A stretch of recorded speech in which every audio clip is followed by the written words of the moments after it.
If I told you the things I've seen on my ways,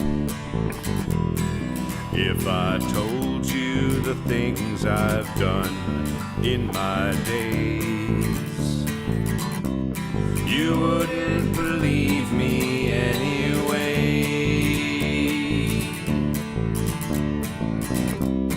So it's best I just don't say. I've lived 1,000 lives, I piloted 1,000 souls, I killed and fought and died just for a single role.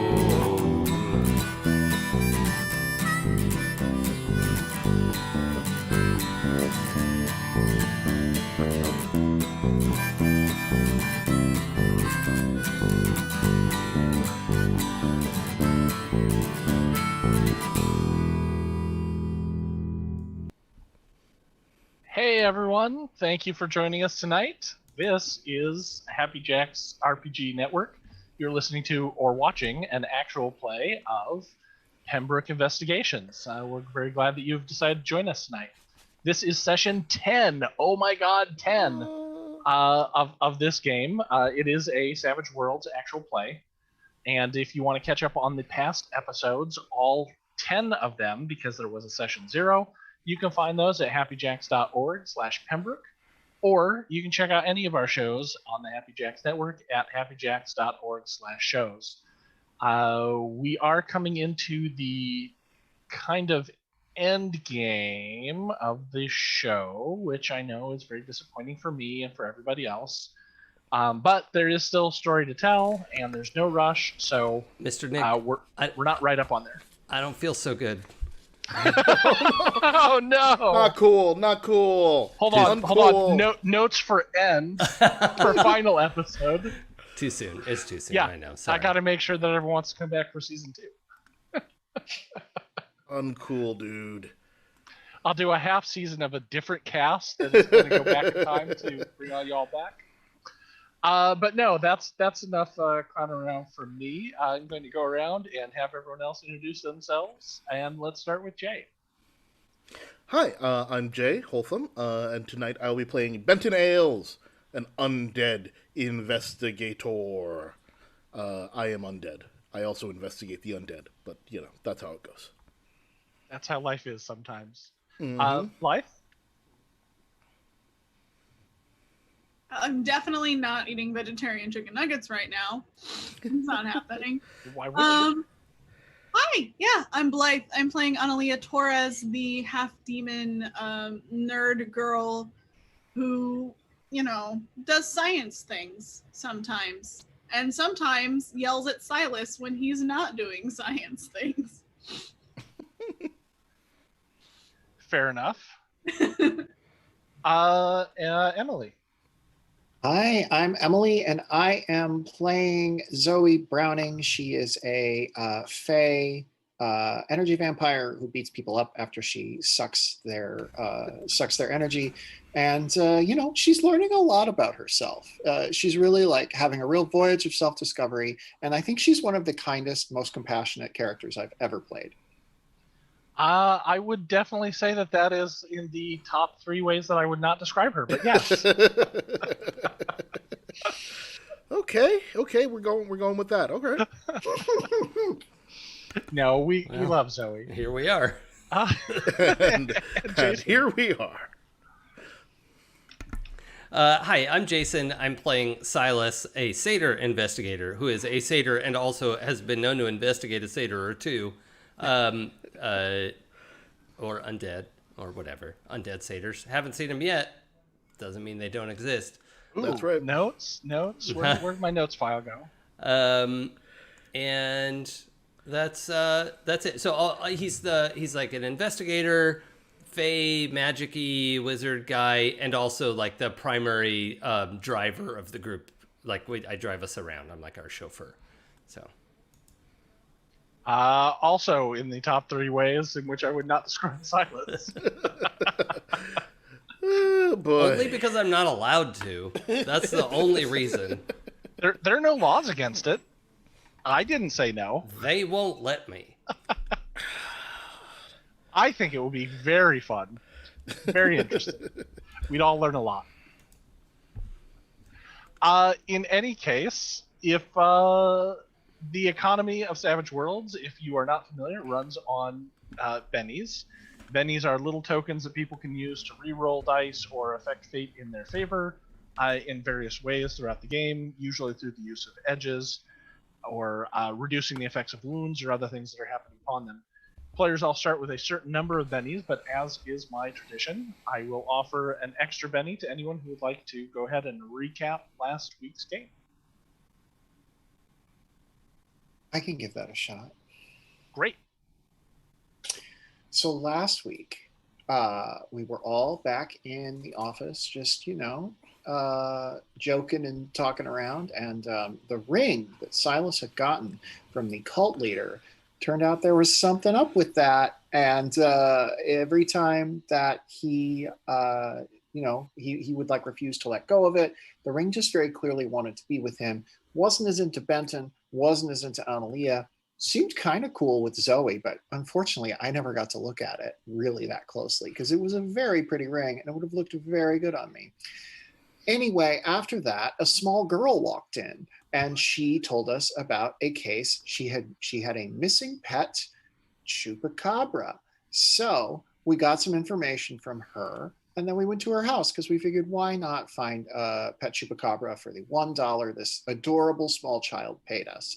We got there. We did some investigating. It sure seemed like there was nothing all that unusual. Just it seemed like probably the chupacabra ran away. But then with with Analia doing a little quick Googling and Zoe not knowing how to Google apparently, they discovered that it was a kind of vampire whose name I will not bother pronouncing, but a Malaysian vampire that in essence becomes a floating head and goes around and drinks blood with their floating head. It turns out that the mom was one of those. And that's where we left things, knowing that there's a head vampire. And I don't remember what it's called, but I hope that Nick will tell us. And that's what happened last time on Pembroke. It was a very succinct and accurate summation. I had, in fact, forgotten about the shenanigans about the ring, so thank you for reminding me of that fun little element. I was sitting there like, I know that we had the vampire thing, but also there was like a solid hour when we did something else.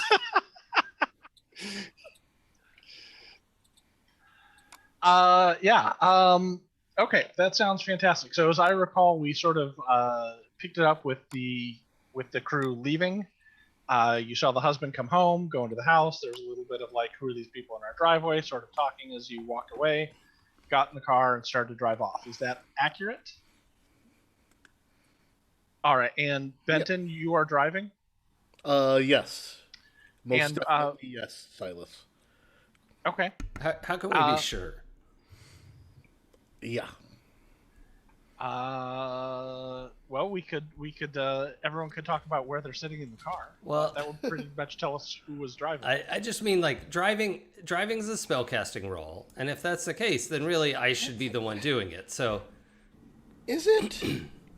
what else would you even roll for that? That's like cars are magic. So, Oh boy. So if cars are not Fey technology, who developed cars? Well, demons develop cars. That's pretty obvious. Obvi. Yeah. Yep. the fire. Fair. Yeah. Yeah. You don't call them infernal combustion engines for nothing. The fire folk. That's what happens when the fairies went to the American South, is they turned into the fire folk. They were the fair folk, and then that changed. It all changed when the fire folk attacked. So are you guys headed back to the office? Oh, I thought we were doing a lap around the neighborhood. Okay, you're gonna drive around the neighborhood. We're gonna drive around a little bit to keep looking for this chupacabra and also look for anything that seems odd. Okay. I would like everyone to make a notice roll then, please. Yay. And I will make some sort of a notice roll or something opposed to that myself. I'll live with a 6.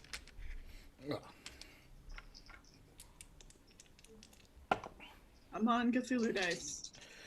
I got a 5. All right. I got a 6. I got a 3. Okay. Everyone who did better than a 4, you realize that you're being followed. Oh. You're being followed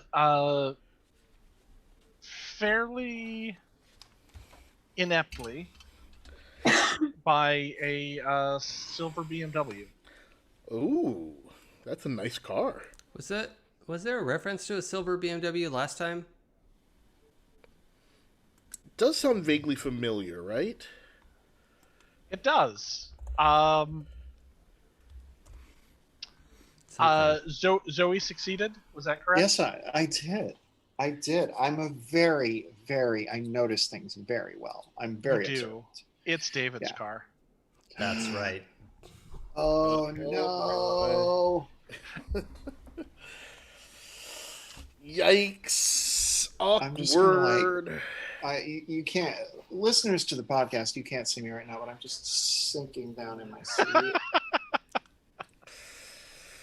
So he doesn't seem to be. He doesn't seem to be doing anything. Just kind of following along behind the Toyota Camry Mm-hmm. that you guys are driving around in. But it became clear as you're tootling through the neighborhood that he's making the same turns you are. He's not. Car didn't pull into any driveways. It's, maintaining weird distances. It's pretty clear he's not exactly skilled at this, but it is just following around, a block to half a block away from you. Kind of like what'll happen is when you turn, you'll see it like speed up and hit the corner real quick, and then like slow pull back. Like, wanted to make sure he didn't lose you, but did not do it very well. So subtle. Yeah. Since I'm driving, I look at Zoe. Did I recognize it? Has Zoe said anything? I saw the cars following us. I just don't know if I know it's David. The most that I've said is I've slipped down in the seat. Now, I think I'm we just established normally Analia sits up front with Benton, right? So that means Zoe and I are probably sitting in the back. That makes sense. Okay. Mm-hmm. So yeah, I think I'm looking at Zoe like, Zoe, do you know this car that's following us? Well, we know this car. I don't know. They all look the same to me. I don't know if I remember Zoe's. I think we drove in that car. Did we drive in it? I thought we took that car to the neighborhood and then forgot to give it back to him and eventually gave it back. Oh, right. So we do That's know a thing that that happened. So I'm a little bit like, is that car? Zoe, is that your boyfriend's car back there? He's not my boyfriend anymore, but that is indeed David's car. Oh, Okay. should I lead him astray with a little distraction? Send him on his way? We could. I feel like the better thing to do would be to tell me to face my feelings. But you know what? Actually, no. Let's lead him astray. I'm a satyr, which is...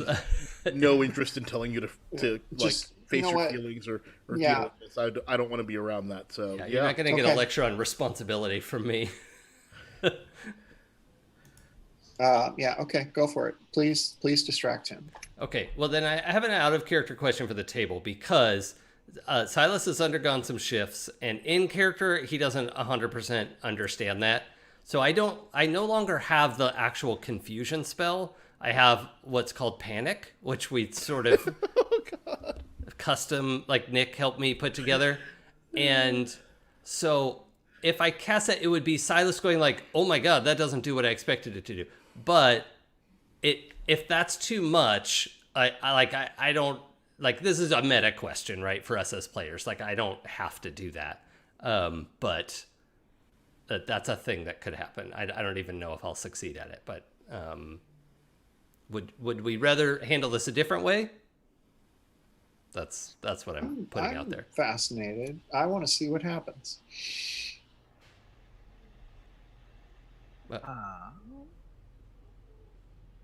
Okay. Well, if it's all right then, Nick, I'd like to cast Panic. I think you should do that. Okay. I support this idea. All right. So I roll down the window. I take some fairy dust out of my pocket, and I blow it just so out the window so that it does a like cartoon trail into the air vent of his car. Yeah, it does like the like very soft waft, and then right into the air intake. Mm-hmm. Like if a character were smelling a pie on the wind, you know, it's that. So I guess I should roll to cast a spell. Yeah, that sounds good to me. I forget. I'm really regretting the fact that I lost my notes, but I know how it works, so I have the table it's based off of pulled up here. Okay, great. Yeah, we had like 6 options, and I don't know what I did with mine either. Yeah, I've got it. Okay. Just so I can explain to anyone who is watching / listening, what we did is we kind of condensed the fear table in Savage Worlds and made it into the panic table. The panic table only has 6 entries, but the effects range everywhere from the adrenaline surge, and the person under the effects of panic actually goes to fight rather than flight. We have distracted and vulnerable, and shaken are all conditions, meaning that they can take some sort of penalties. There is a frightened effect. 1, 2, 3, 4. Yes, there's a frightened effect, which in this case is very, very similar to that. They become hesitant and unsure of what they're going to do. And then there is a panic roll, which is how it will affect most NPCs, where they just immediately try and get as far away as quickly as possible. All right. So I'll roll to cast a spell. Great. Yeah, I mean, I'll take a 5. I'm not trying to destroy the kid. Okay. Yeah. So that is successful. Go ahead and roll for me on that table. Mm-hmm. That's just out of 6, right? Yep. That's a 3. 3 by what we have is 1, 2, 3 is vulnerable. Target is vulnerable until the end of his next turn, meaning that any we didn't really discuss duration, so we'll talk about that in a moment. But anything that anyone who attempts to do anything to him is going to gain a bonus to those rolls. So, for example, if you wanted to, and I think that you know what the effect is when it occurs. I think that's fair for it. So this would probably be an excellent time to tell Silas to gun it and lose him, if that's your plan. Or yeah, so I should hop in the driver's seat then. You should not hop in the driver's seat. Oh, I meant. I know. I'm just playing. Yes. All right. So I think first of all, I don't know, and like maybe Zoe can see his face, but like there's an expression of like, that's not what that spell's supposed to do, and then he just says, "Okay, Benton, go." And I'm like, wait, go what? Go! I'm just hit gonna... it, punch it, go, push the thing. Okay, I guess fine. I guess I punch it. Though I could just drive normally, right? We want to lose him. But isn't that like your spell's supposed to confuse him? So I'll just turn a corner. Okay. Yep. I turn a corner and drive. You know what? I turn a corner into like an alley. Is there like an alley or something I can pull into? Yeah. So I pull into an alley and I stop. Okay. And it's still daylight out, so you don't need to like turn out your lights or anything. Yep. Nope. Just pull. You take your foot off the brake, so you don't have those brake lights. That's right. that are shining through there. Let's make this. Let's actually make this a. Let's make this a contested roll, so we can get some sort of bonus, some sort of effect from that. Okay. Vulnerable. So I am kind of seeing this as driving. Yeah, that's what I'm doing. I'm driving. Okay. So let's see how this goes. Great. And you have driving? I do have the driving skill. Great. It's So- not very high. It's just the four-sided die, but That's fine. it is marked. Add +2. All right. So my best roll here is an 8. Great. I only rolled a 5. So you what's going over as sort of he drives by, what you can see it's going over David's face is just kind of a like his eyes are wide open and he's staring like he's looking, but he can't figure out what happened here. Mm-hmm. But like he's twitchy, sort of like he's looking around too much, like he's seeing everything and observing nothing, is what's going on. So he drives off, and you're able to go ahead and lose him based on that. Cool. As I pull out the car, I just sort of check out Zoe in the rearview mirror and be like, Zoe, you want to call him? And maybe keep that from happening again later? Didn't we already try that? And it evidently didn't work. Yeah, I mean, but, Because- try again.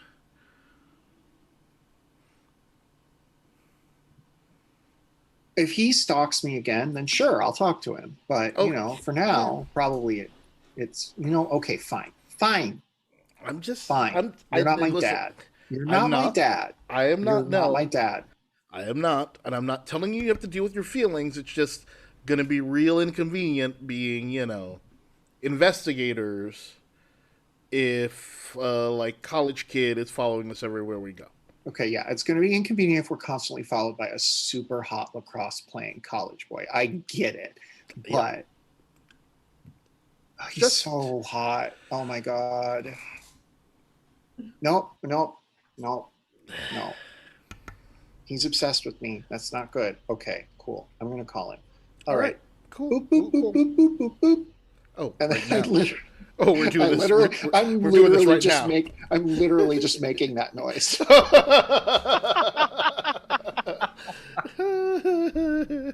So to be clear, you're not actually calling him? Yeah, he's Or- not or- there. He's not there. He didn't answer. He's not there. We'll have to try later. Oh, all right. All right. Just figured I'd suggest a thing that might help. But anyway, I pull back out and pull into traffic. And I guess, if we're not still in, what was it, Laura with the Chupacabra in her neighborhood, I guess we'll just drive back to the office. Okay. You start to you get back into traffic and you start to head back towards the office. It's not too far, but as you pull into the traffic, Zoe, your phone rings, and then Silas, your phone rings, and Benton, your phone rings, and Analia, your phone rings. I think I might actually not have a phone right now. I think I broke it. Yeah. Okay. I think it's for you, actually. Everyone's Sucks. phone starts ringing. Mhm. I checked the yeah. caller ID. Yeah. What Yeah. does it say? It's the home office. It's Terry. Oh, Oh, how are you calling all of us at once? Analia answers. yeah. Oh, You're Hello? driving. You're not allowed. I'm so glad I was able to reach you. We have an emergency. There's a bomb threat downtown in the Gleam building. A what? A bomb threat. Someone called in a bomb threat. You need to go immediately. Here's the address. It's at the Gleam factory. Text me the address. Okay. There's a bomb threat, guys. All right, let's go. Is that our usual thing? Anything's our thing if it's magical. Yep. Is it a magical bomb? Hold on. I'm still on the phone with Terry. I didn't hang up. Terry, is it a magical bomb? No, but it's at the Gleam factory. You know, where they make the toothpaste. Is I'm that way magic too English there. I'm toothpaste? sorry. Hold on. That's not Terry's voice.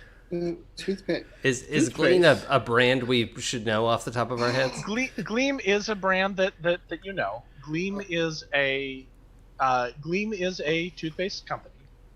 and you know that the workforce is tooth fairies. Oh, They make the best okay. toothpaste. Yes. Okay. Well, that's important. There we I, go. I knew toothpaste was magic. Mhm. All right. Yeah, so it's at the Gleam Factory. It's probably a magic bomb, given the Yep. Tooth given fairies. the Yeah, tooth fairies. I didn't know they didn't give too many details. Just that the place was going to blow if someone didn't get over there soon.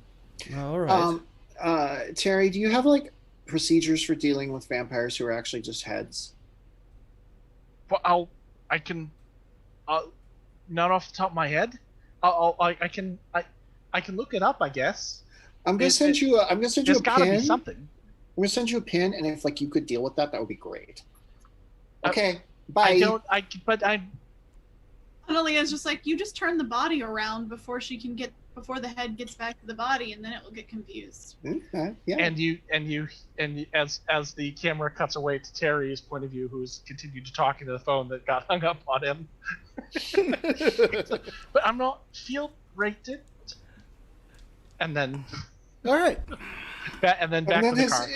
His phone goes ding because he just got a pin. He just got a pin. There we go. It's fine. It'll be taken care of. Yeah, Terry's gonna deal with it, or Terry's got Danielle it. and Marin will, or Somebody will. Yeah. We're gonna deal with the bomb, right? Yeah. Yeah, we're gonna deal with the bomb. Yeah, that's top priority. Nick, I was curious Yes. if maybe like my knowledge of the occult could tell me Tooth Fairy's natural enemies, who may carry enmity towards the Tooth Fairies. Any sort of like ancient wars, sort of like between the vampires and the werewolves, but the Tooth Fairies and the leprechauns or something. Sure. Let's make that. I don't know if I should do a cult or just a straight common knowledge roll for you. I don't have common knowledge, so that's fun too. But is it common? That's the thing. Right. But I would not apply the penalty because this would be from the old country. Which was sort of that established. kind of yeah. Okay. You don't have that. Sort of folklore. Yeah. But let's go ahead and do a cult. That's fine.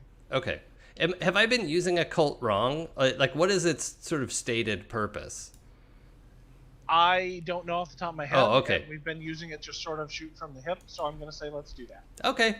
Cool. And we'll look it up later. And if you're listening later or watching now and I'm doing it wrong, Well, let me know. I won't care, but I want to know. That's a Benny because that was a 1 and a 2. Oh. So, and a 1, 2, 3. Oh, that's an 8 acing. That's a 13. Silas, you get a shiver, a shudder. You don't often feel this sort of feeling, but I don't know if is it the feeling I get when a new iPhone comes out? You personally? No, Silas, because he knows they've advanced. Right. Yes, exactly. Yeah. It could be. It's something that is very unsettling as you realize and remember that Tooth Fairies traditionally have a long-standing enmity with Fey spiders. Fey spiders? Yes. Okay. You heard that correctly. Okay. I thought you first said face spiders, and I was like, Yes, that's exactly what it is. no, that's worse. All of this is terrible. All of this is bad. There's a feud. The face spiders eat the teeth out of the children, so the tooth fairies are upset because it stops them from collecting teeth. All makes Okay. sense. Okay. All right. That's a whole thing. Well, All right. Silas relays that information as we're going along. Cool. Yeah. And I'm driving us to the Gleam Factory. You pull up. It's in a light industrial area of the city, so it's not completely nothing but factories, but it is clearly it is the most industrial looking building of the area. It is a giant brick building, and across the front facade there is the big Gleam logo and their Tooth Fairy mascot, which is on there, who is has a little toothbrush like a wand, and is carrying a tube of toothpaste in the other hand. Polypearlescent. Do you think we'll meet the real polypearlescent? I doubt she just hangs out at the factory. Yeah. Yeah. Oh, yeah. Okay. Yeah. Yeah. She's probably. Or maybe, I mean, who knows? Maybe she's secretly the CEO of this place. Well, she probably is, and probably doesn't have to collect her own teeth anymore. She probably Probably has not. people. Yeah. She can outsource that. Delegate. Delegate. Is she as famous as Dame Helen Mirren? I mean, who's as famous as Dame Helen No, Mirren? no one is. Is she allowed into the Oscars? I ever get invited to the Oscars? It's Where is polypearlescent. We're banned. We're banned. We're banned from the Oscars. Oh yeah. Oh, yeah, I forgot about that. I feel like I could get around that. I feel like I could convince them to let me in. Anyway, not the point. Anyway, yeah, these are not the Oscars. This is a Gleam factory, and we're looking for a bomb. So We you hope. pull up as you drive up, you can see the parking lot is mostly empty. There are a few vehicles that are there. Mm-hmm. There isn't a lot of there's plenty of parking in front of the building, and then there is an entrance underneath the big logo, and then there's like a shipping area and like a gate and a shipping area that's around back. You can see like where the trucks will come in and load up and everything like that, but there is no other presence around. You notice there is a distinct lack of any cops or Mhm. bystanders or anything else like that. It looks like just a normal day at the factory.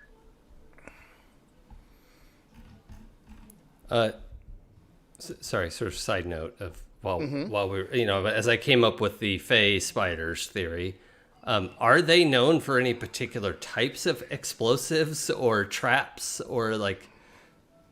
Do they have any sort of traditional? Nothing like explosives. Nothing like explosives. Obviously, they are trap hunters and construct webs. Like to lure things into those webs. Mm-hmm. The enmity mainly comes from obstructing like flight paths and preying on the fairy population. Mm-hmm. As you recall all of this, of course, being squicked out every time you think about their too many legs and hairy Yeah. bodies and Mhm. mandibles. Yeah. It is worth mentioning. I don't know how much the characters know this, but Silas does in fact have spiders as a hindrance. Oh, boy. So it's a minor phobia, but it is it's Yeah, all it's, right. it's on there. Meanwhile, Analia probably thinks they're adorable. And why wouldn't she? They shouldn't have taught Spiders spiders are magic. That was a mistake. I'll That just was say definitely a mistake. That was, yeah. Do you all remember that commercial where like Mr. Tooth cuts down a cherry tree and polypearlescent comes out and says, "Mr. Tooth, what did you do? Did you cut down this cherry tree?" And Mr. Tooth says, "I cannot tell a lie. I can only tell the tooth." And then everybody goes, "Ha ha ha." And then it says, "Make life shiny with gleam." I'm mostly stunned at how you can remember those commercials word for word. That Yeah, was incredible. that was pretty impressive. Canon. I vaguely remember it, and that was great. Maybe we should just go inside and see what's up, because it's weird that there's nothing happening out here. I Sure. hope we meet Mr. Tooth too. I feel like there was one where Mr. Tooth was in a courtroom and he yelled, "You can't handle the tooth." Yeah, that's why you need Gleam. That seems right. All those tracks. Make life shiny with gleam. Okay, so let's just everyone be aware as we're going in.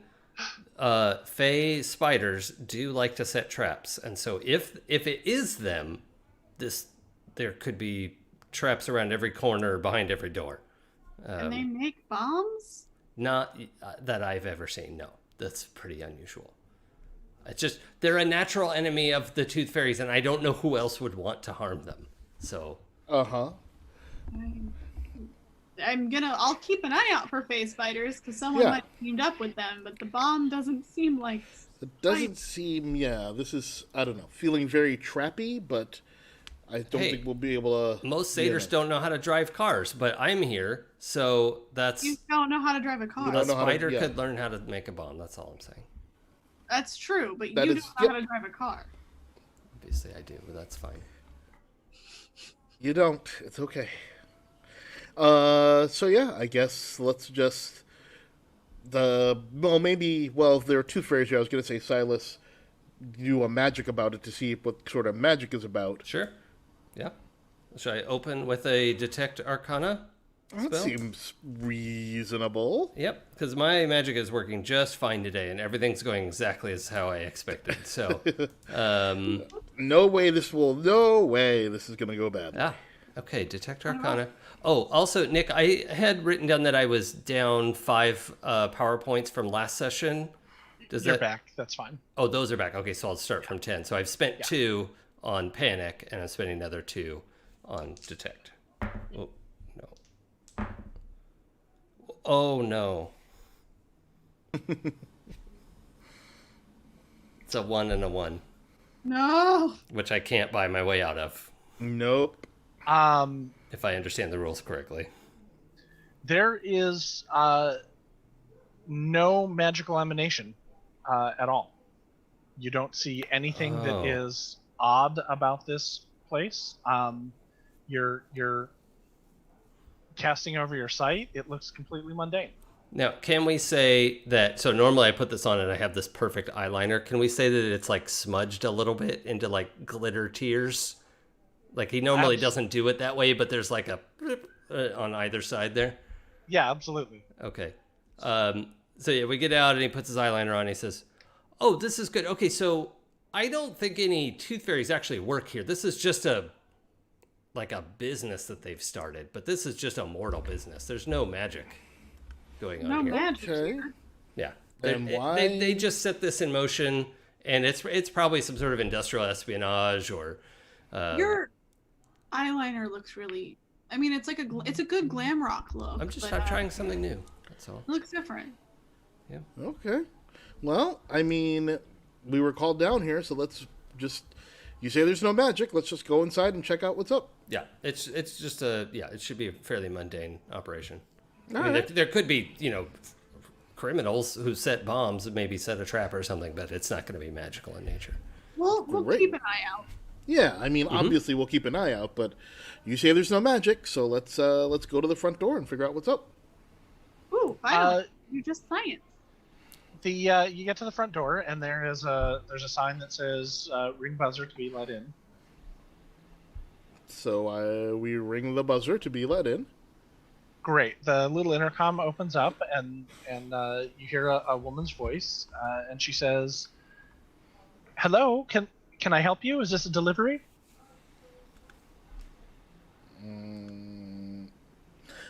We just wanted to come in and check out the facilities. Oh, I'm sorry. The office is closed to the public. Pembroke delivery. Tell her it's a Pembroke delivery. Oh, we're from Pembroke. Oh, is it? I thought that we weren't due for our inspection for another 2 months. We were making a special call. We were told that there might be something that needs inspecting and fixing right away, so we wanted to come make sure. Come in, and you hear the zzz of a door that is being unlocked with the button. Yep, we open it and walk right in because there's no magic to be found here. So, You walk into what looks like a pretty standard sort of reception area.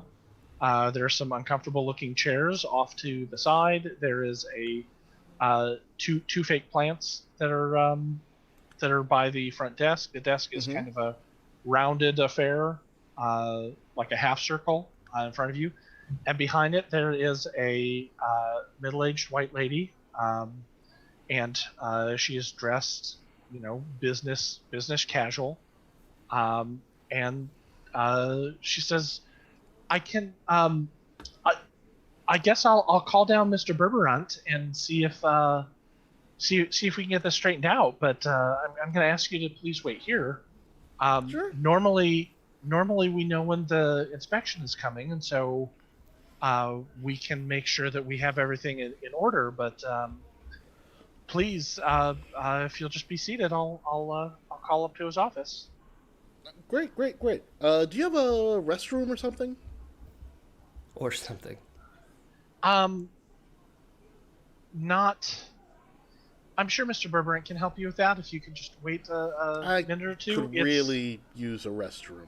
Well, Yeah, we've been running around for a while. We don't have any public facilities, and I can't. We're not really the public here. I can't let you back into the. I can't let you back into the office without accompaniment. But You I'm can sure walk Mr. me back. Burbank, It's fine. I can't leave the. I can't leave the office area. I can't leave people just. Oh, it's okay. I'll watch the front desk for you.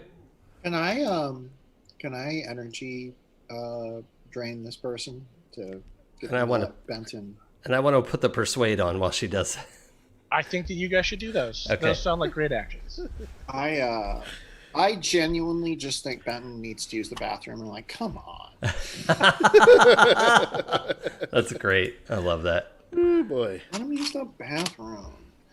I'm trying to remember what I rolled to drink somebody's. Can I apply my charismatic bonus to this?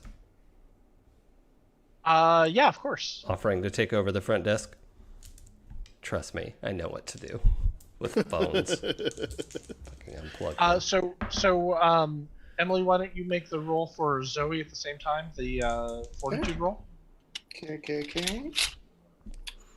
Okay, 7's my persuade.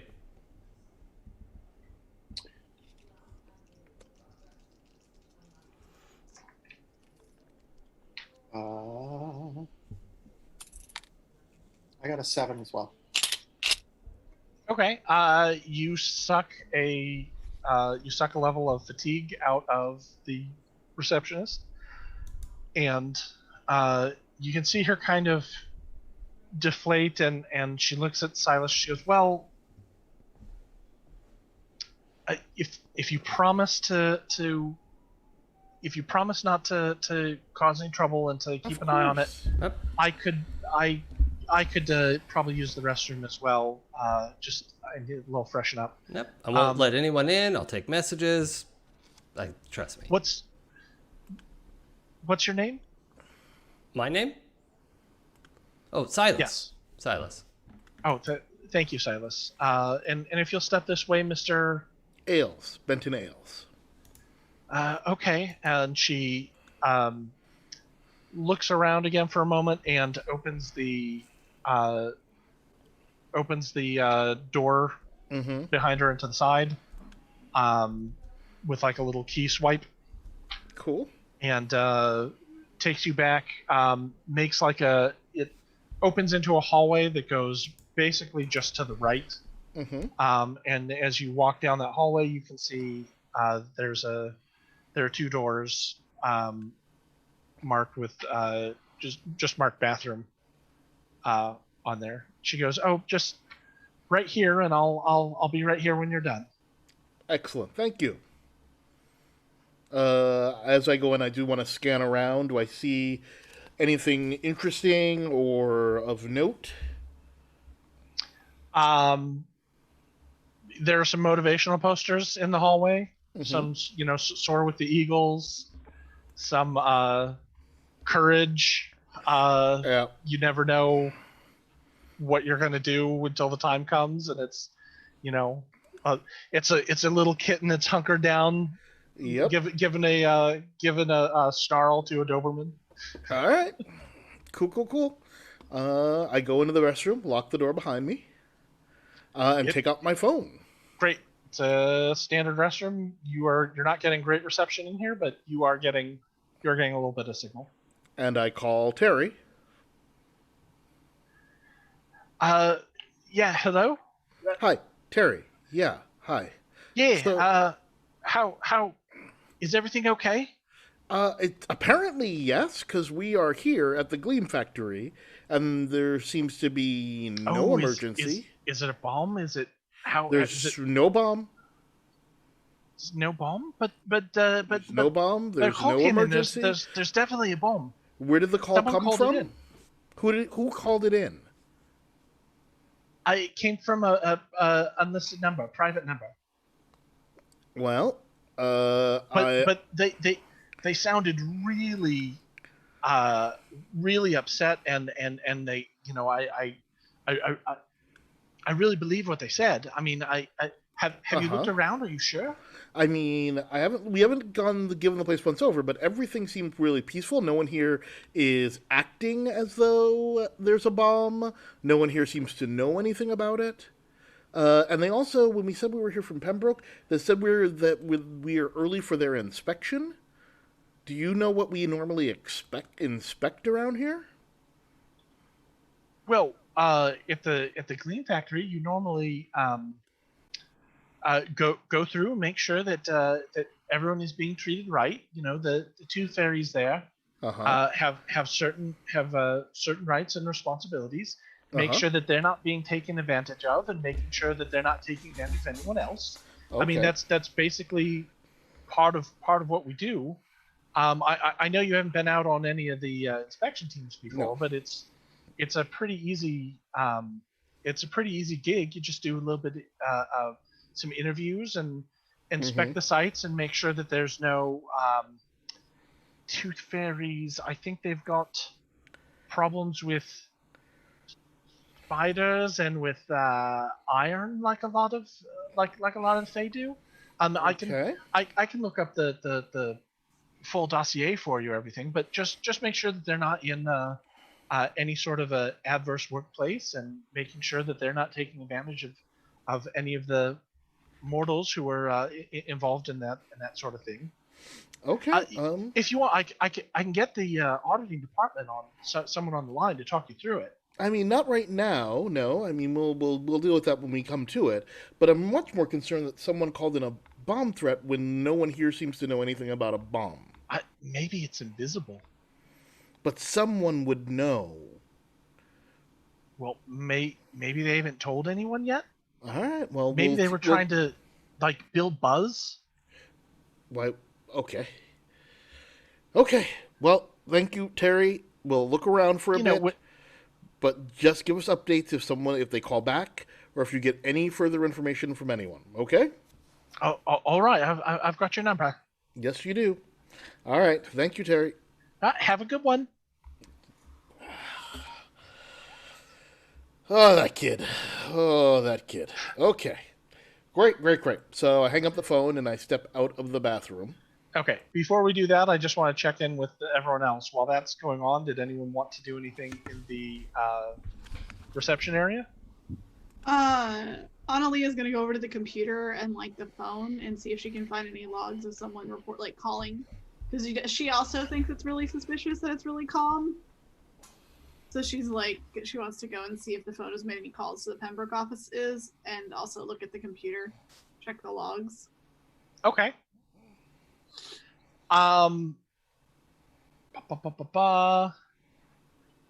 So you don't, I guess, give me what do you think this action is? Is this are you hacking, or are you using electronics? Do you have some other way that you think this is occurring? I am hacking. Okay. I'd probably be hacking the computer. I think the phone log one is a pretty simple, I just can look at the phone and see if they made a call to Pembroke. Okay. I think I would know our number, but the computer one is the more serious. Okay, make a hacking roll for me.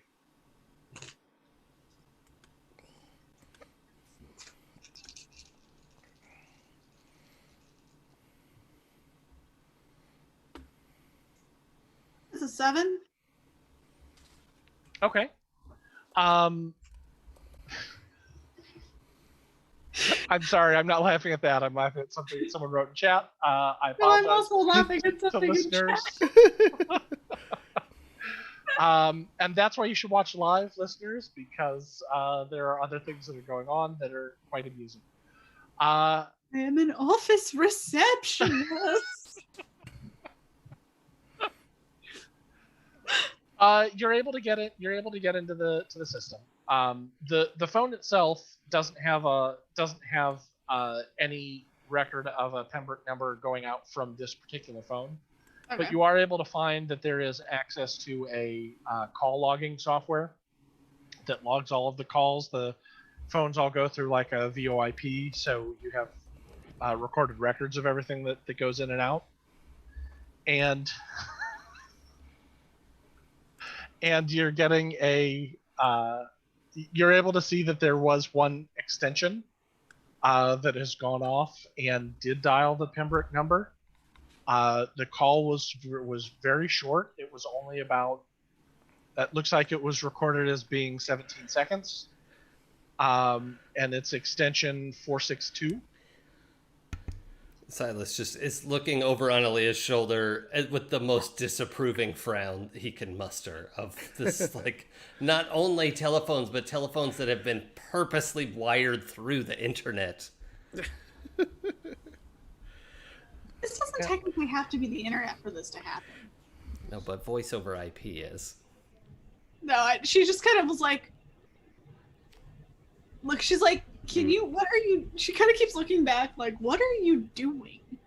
This is. But all right, so number 462, can I get can I trace to where that is in the building from here?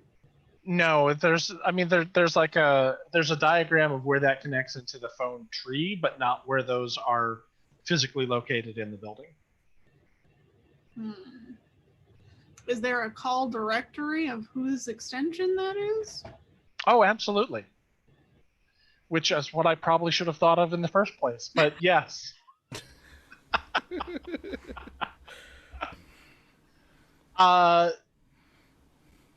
It says that it's assigned to conference room Charlie. Conference room Charlie? Yep. Boy, they Is it have a supposed to be lot of. C or Charlie? Sorry? Is it supposed to be conference room C and you said Charlie, or is it actually conference room Charlie? No, it's actually conference room Charlie. He just Okay. loves conference rooms. They have such an elaborate mythology in their ads now. I don't know who Conference Room Charlie is, but he's sure to be a delightful fellow.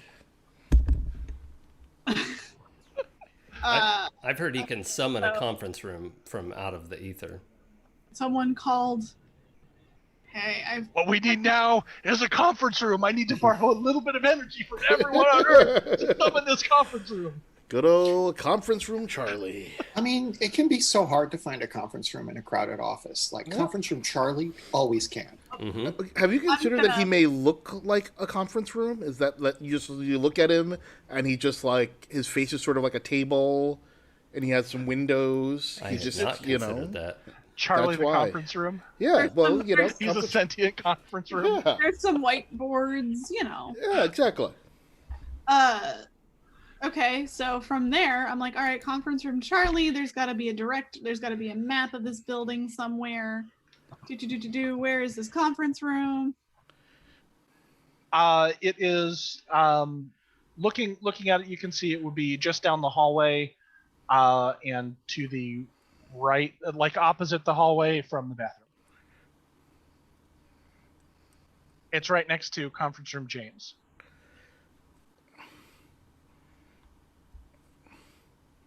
Okay, so did she lock the door or make it?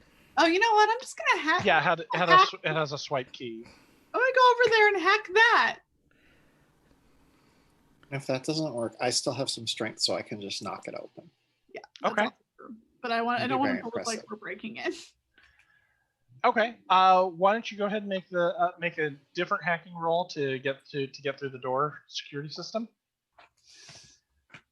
And I think right about then, unless anyone else has any actions, we'll probably go back to Benton. Oh, when she was done at the computer, I wanted to turn the computer off, like fully power it down. Okay. While I'm watching the desk. I feel like Silas has enough knowledge to know how to do that. It's the one thing he would know how to do with a computer is how to turn it off. Does he I, does he just unplug it? He just hard resets it? No, because the lie that goes with this has to make sense. So he does know how to shut it down. Okay. All right. I rolled a 9. Okay. Great. I will do that. Did you have something, Emily? I was just going to say, I feel as though, can there be like employee of the month wall hangings here or something? Oh, of course. There's a little example of plaques of Employee of the Month. Most of the pictures are actually missing, but they still have names underneath it, and so you see that there is one name, Petra, that's been Employee of the Month for the past looks like the past 6 months, but no picture is above Petra's name. You do see pictures for other people, including the receptionist, whose name is Agatha. Great. Okay. Receptionist is named Agatha. So my name Petra seems like she's really good at her job, and Mr. Tooth has been robbed for like 5 years in a row.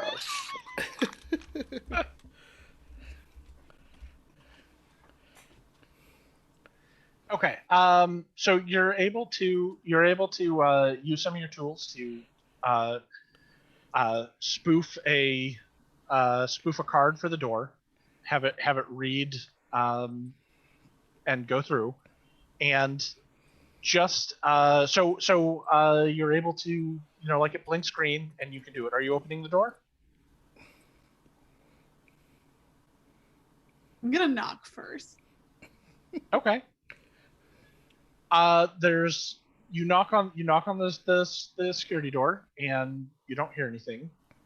And as that happens, Benton, you come walking out of the bathroom, and Agatha is there waiting for you. I say thank you very much for that. You should probably go on. I can make my way back, and I'll just make it back to reception, and you should probably contact. Who did you say you needed for us to join us for the inspection? Mr. Berberant? Yeah, just you go get Mr. Berberant, and I'll just wait for you in the lobby with my compatriots. Oh, I'll call him from my desk. I need to bring you back to the front. You sure I can't let you be back here alone. Okay, I mean, I'm with Pembroke, so we're very safe and very professional. We know what we're doing. Oh, I understand, but until Mr. Berberant has authorized you or is accompanying you, I can't let anyone walk around the unsupervised. It is a factory, and there are many dangerous things that are going on. That's why I'm a little surprised. Normally, we have a chance to shut down the factory so it's able to be inspected more easily. It's not something we can just throw a switch to do. Okay. So please come along. And as you finish knocking, and you're sort of right there at the door, you hear footsteps coming towards you, Analia. Damn it. All right. Well, I've hacked the door, so now it will open for us. But Analia hears the footsteps and kind of backs away from the door, and goes over to the desk like she's been handling the calls and stuff, and so is Silas. And turns the computer back on because she noticed you turned it off. Like, why is that off? I hope she didn't have anything saved. Starts recovering files. What are you doing?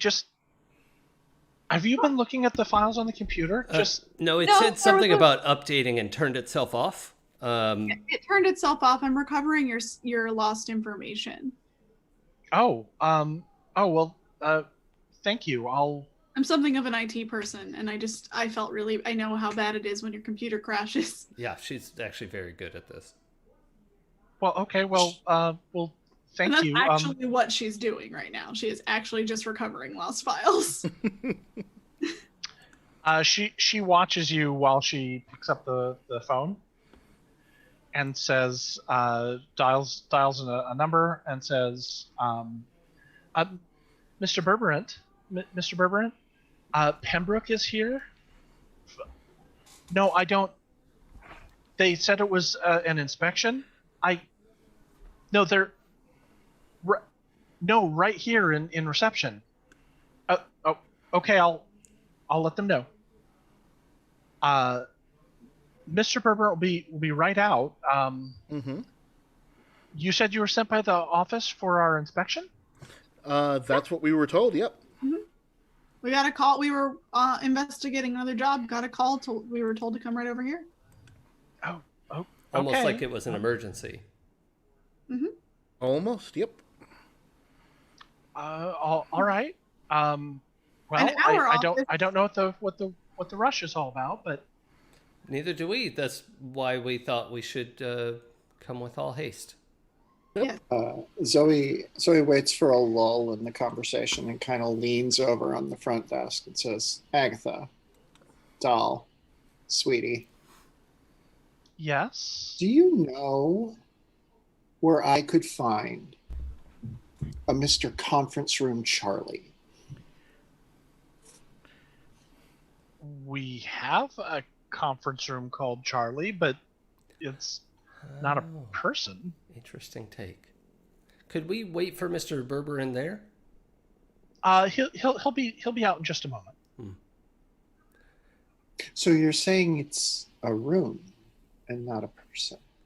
Yes, it's a Are conference you room. are you sure? I'm very sure, and she's kind of like leaning away from you. You know what, Agatha, I have to say, just from looking at the operation here, even just briefly, the entranceway, you're set up here, like, this is incredible. You are, I don't understand why it's not your picture up on the wall there. That's what I think, that's the real injustice here. Like, this is, Yeah. Tell us about Petra. Seems like she's a really great employee. She is very effective at her job. I That's feel it. like you could maybe tell me more about her. She said rolling persuade dice. Annalia's like, she got employee of the month. She's got to be better than effective, right? She got it 6 months in a row. Let's see what yeah, I got a 7. Okay. Oh, Petra, she's wonderful. She's very effective. You can't tell me anything more than she's very effective. Oh, sure. At her job, she's very effective at it. yeah. Nick, is she like saying the exact same phrase, repeating it? Yeah. What? Okay, Very, okay. very, very close. It is. I am- It is like very minor variations, but it all comes down to she's very effective at her job. Is she? What? Like, what color hair does she have? Oh, it looks so nice. It really it's very appropriate for her job that she does very effectively. I'd like to. I want to try to face Analia in a way that Agatha can't. Agatha, was that her name? Yes. She can't see my face. Is there a way to like kind of move like I was just looking over there? Yeah, you can kind of lean against Yeah. the desk and be. So I'm just gonna mouth the word robot with the like eyebrow question mark of like. So it's like the immediate explanation in Silas's mind of like, oh, she must be a robot, and those can't be trusted because they're just walking computers. So, Leah like takes out her phone. Takes out her phone. Kind of types something on it. Shows it to Silas, like magic or brainwashing, possibly, or some kind of she's not allowed to know about fairies. You know, Is Petra? I had a friend named David once, and he had some really interesting things to say about me. And then she like is way too obvious and like gesturing to everyone else. He thought I was very effective at many things. Often. Sometimes. God, he's outside, isn't he? Anyway. Do you think Petra is a nice person, or? Oh yes, she's very effective. Pembroke, very good. I'm Mr. Berberant, says the man who walks through the front door, the door, that the security door that you came through. Mhm. He is a I don't want to say rotund. He's stout. He is a stout white guy with kind of thinning, balding hair in a bag comb over off to one side, um, wearing like a tweed suit jacket and and a white shirt with a red tie, uh, and beige trousers, and he comes out and he goes, "So, early investigation." Jason, you have to stop that. You have to stop that. So I suppose that's more of a Zorg look. Does he have a? Does he wear a Burberry blazer or coat? No, the coat is Name tweed. is Burberrant. Great. My name's Levy, but I'm not walking around with a yarmulke on all the time. I would say Levi's, but okay. That would have been better, but that would have been much better. So we'll fix that in post. My name is Vanderwerf, and I am a werewolf. Thank you. Oh my. But this is highly irregular. Normally we wouldn't have our inspection for another 2 months. I sort of pull him aside and pull him sort of close, and I'm like, "Hey, so we got a call that there was a bomb threat, a bomb issue here." A bomb? Yeah. Agatha doesn't seem to know anything about it, but I'm not sure what she knows anything about. Is this some sort of a joke? No joke. There's no bomb here. Well, let's take a look around and make sure. This is very irregular, and Agatha is like. Wait, I'm sorry. You said you kind of pulled him off to the side. I pulled him off to the side. I'm having a quiet conversation. I'm like, hey, listen, I don't think Agatha here is, fully clipped in. So he says loudly, "A bomb? That's preposterous." I'm like, Kate, buddy. And Agatha is, oh my God. Yeah. No I worries. would certainly know if there was a bomb in the factory. I can assure you there's nothing wrong with the factory. We got a call from the factory. We have the records. We know it came from extension 462 in conference room Charlie. That's Someone absurd. called That's ridiculous.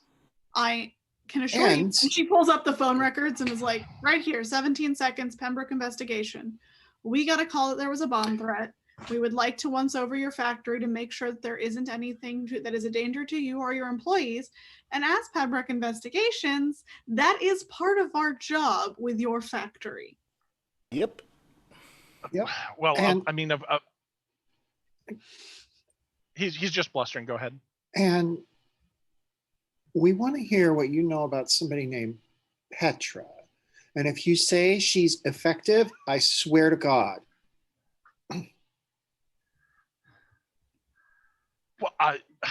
Well, of course we want to cooperate with Pembroke. So we have always been of the very loyal and make sure that everything is accurate. We respect the members of all communities who come together to make Gleam.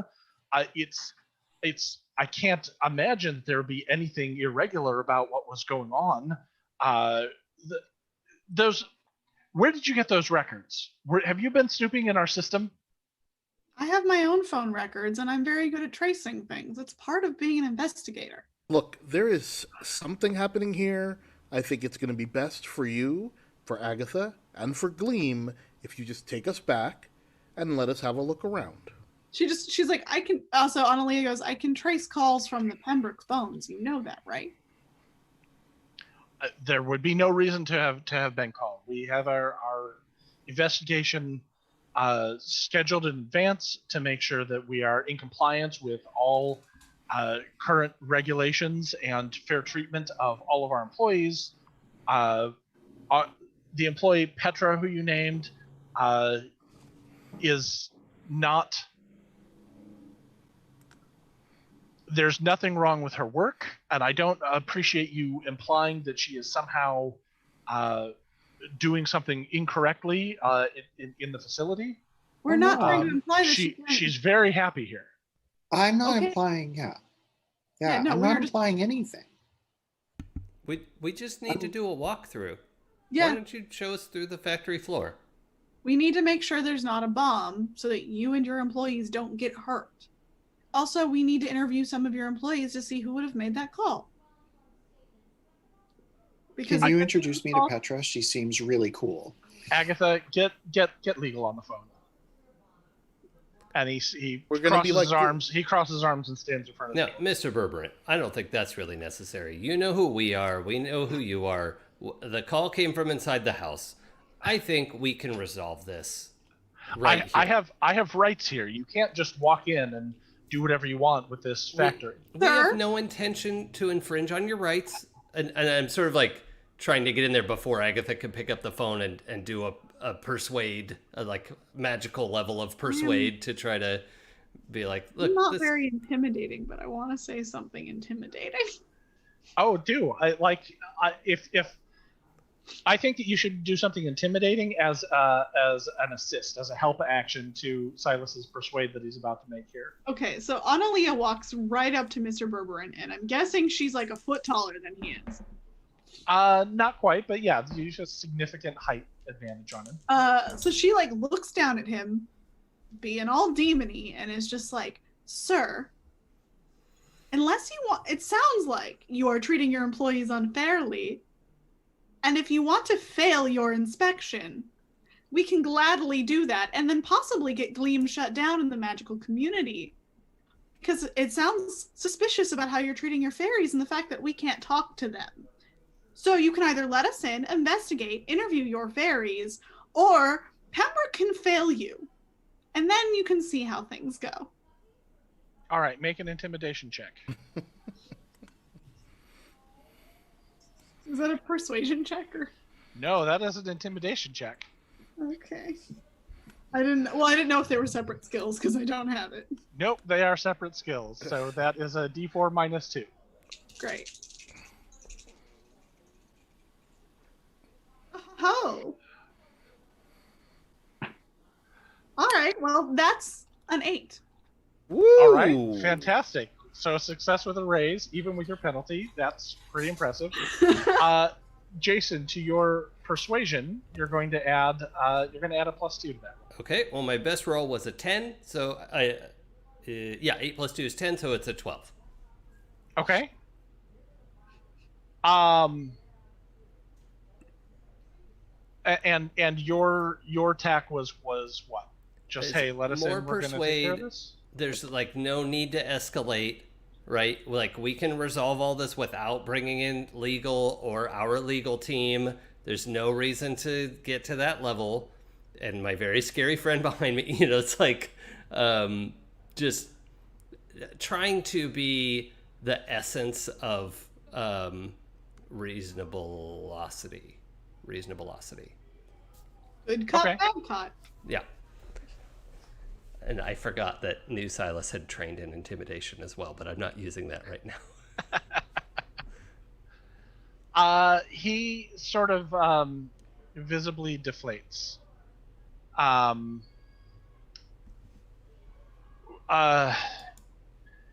Yes, well, we don't want to cause any problems with Pembroke or running into legal problems or Nobody delaying wants that. Yeah.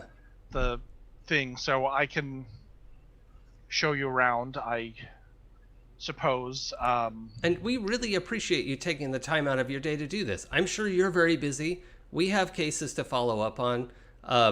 I think Analia has paperwork to do. I don't really know how that part works, but we all have things to do. That's the point. And we should just get on with it.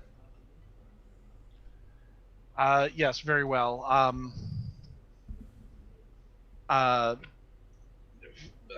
Follow me. And he swipes the he swipes his card through the door and holds it open and ushers you through. He's making.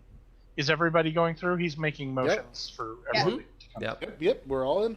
I'm trying to watch Agatha too to see if she goes into like shutdown mode or low power mode before she's out of view, but I'm just like keeping her in the corner of my eye until we're through. No, she's just wide-eyed and. Oh, okay. I'll just give her my $1 million smile then. Yeah. Doing great. She's got the kind of vicarious embarrassment of seeing like your boss taking down a peg. But like having someone dressed down in front of you and also knowing like, oh, this is not going to be good for me later when they're not here, of the corporate wage slave on here. But you go into the hallway and to the left is you walk down the hallway a little bit. To the left are the bathrooms. To the right there are 2 small conference rooms. One is labeled Charlie, the other one is labeled James, and he leads you into conference room Charlie, and says, and there's a table and some uncomfortable office chairs in there, a whiteboard behind the head of the desk, head of the table, and he says, "Okay, so you want to go ahead and do the inspection now? Is that it? What prompted all of this?" Well, like we said, we've been honest with you since we got here. We got a phone call about a bomb threat. No, oh, sorry, out of character. We're in like a private room now, right? Just like the four of us in Berberant. Yeah, okay. Yeah. We got somebody called our office from that phone, literally that phone, and said there's a bomb here. He looks at the phone suspiciously. We're here to help you.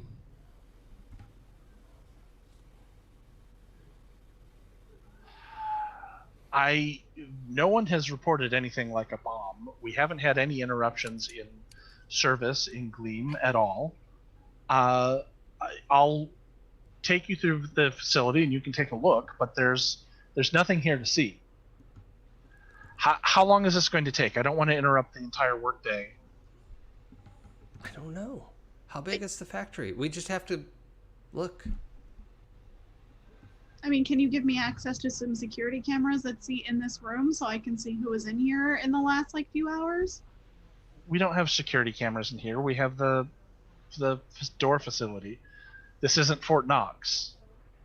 Hold on. He picks up the conference phone, or rather, he hits. It's like one of those that sits on the desk and just has a keypad on it. So he dials a couple of numbers and he goes.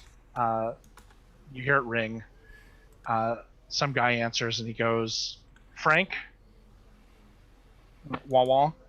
I need you to shut down the floor." Wah wah wah wah wah wah wah. Yeah, I know. It's Pembroke. They need to do an inspection. Wah wah wah wah wah wah wah.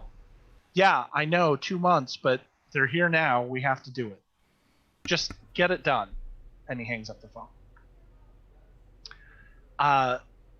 It'll be a few minutes before the factory has, all the machines and everything have stopped, and then I'll go ahead and walk you through. So you have no security cameras around this room at all?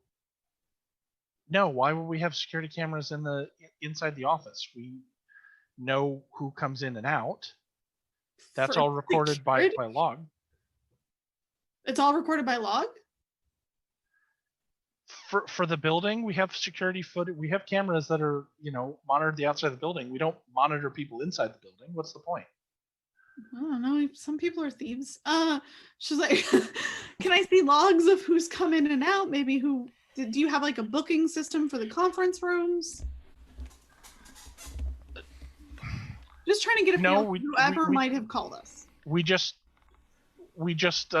stick our head in and see if anyone's using them if they're needed. We're not a very large organization. We don't need a fancy booking system. I can take you to the security room and have someone go through the security tapes with you if you want. But Agnes would have said if anyone had come in or out, We have a security door. It's not. Whose This isn't office is nearest to the conference room? mine. And he points just a little farther down the hall. And what's the, Analia is eye twitching at the lack of organization. what's the next nearest office? If someone wanted to sort of slip in here unnoticed, how would they do it? If they were able to slip in here unnoticed, I wouldn't know how they did it. So, Nick, I have a question. Yeah. I want to use Detect Arcana in a sort of I don't know if it really does this. I'm thinking of it in terms of like psychometry, where you can like hold an object and see its history. Does that feel like something Detect Arcana should be able to do, or is that not really its jam? I don't think so. I think that's Okay. that's a little too far outside Okay. of its abilities. Totally fine.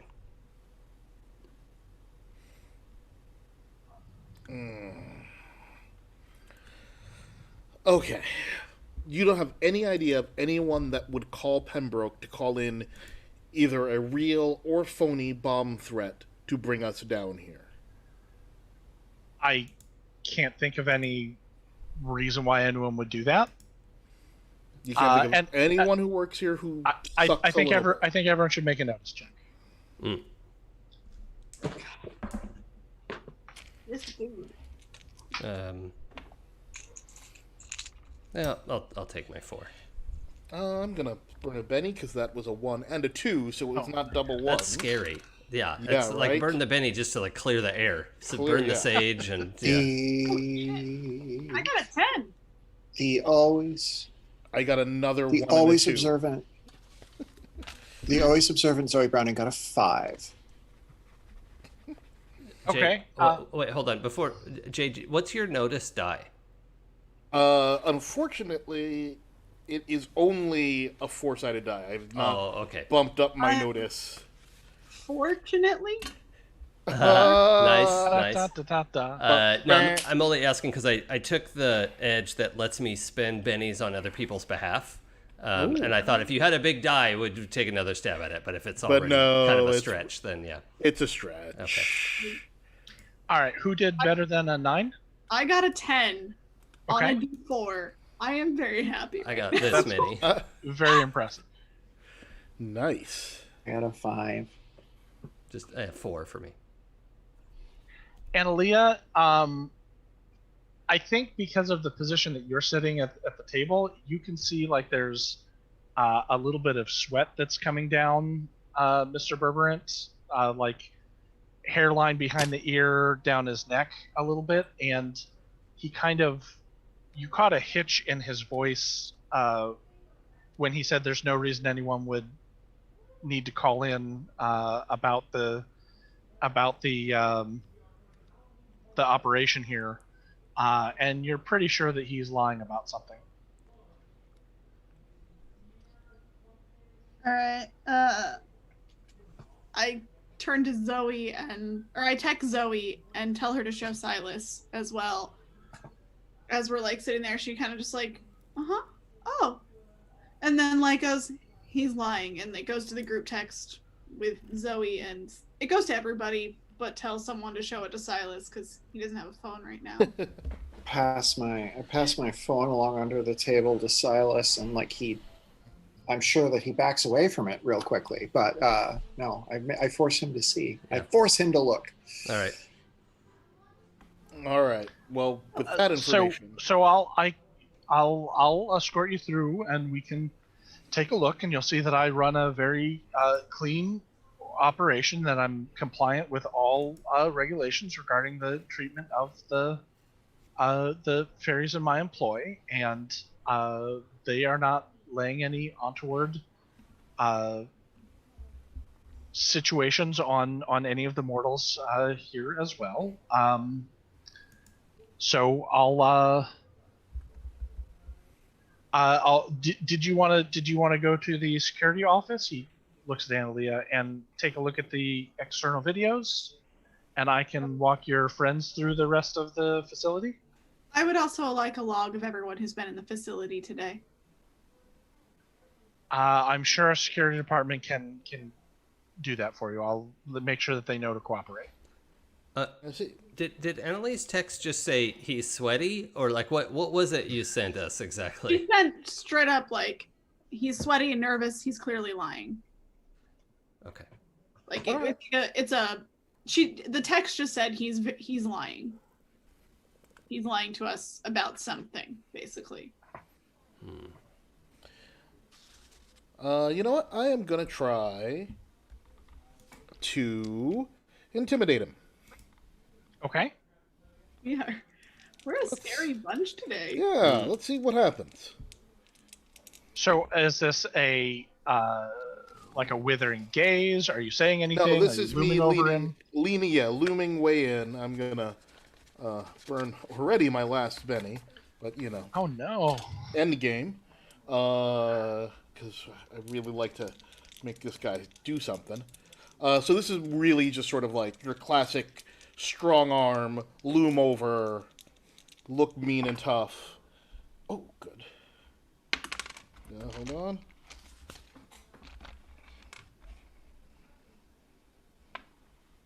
I got a 6.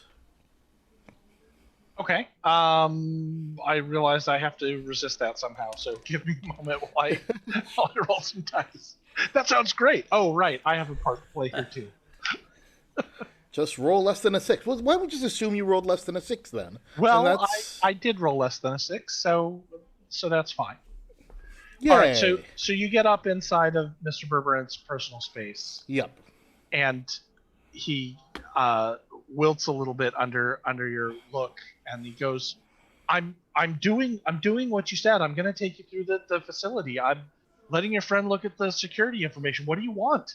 I want you to tell us the truth. Right now. I'm telling you the truth. I'm gonna get up from the table and be all of Silas's 6 feet tall, and his like the kind of scary eyes that he got last week, and just like come up behind Benton. Oh, I can't really see over Benton's shoulder, but like come up next to Benton and just go, "You have left something out. And I don't appreciate that. You're making this take longer than it needs to, and you're the one in a hurry. What did you leave out?"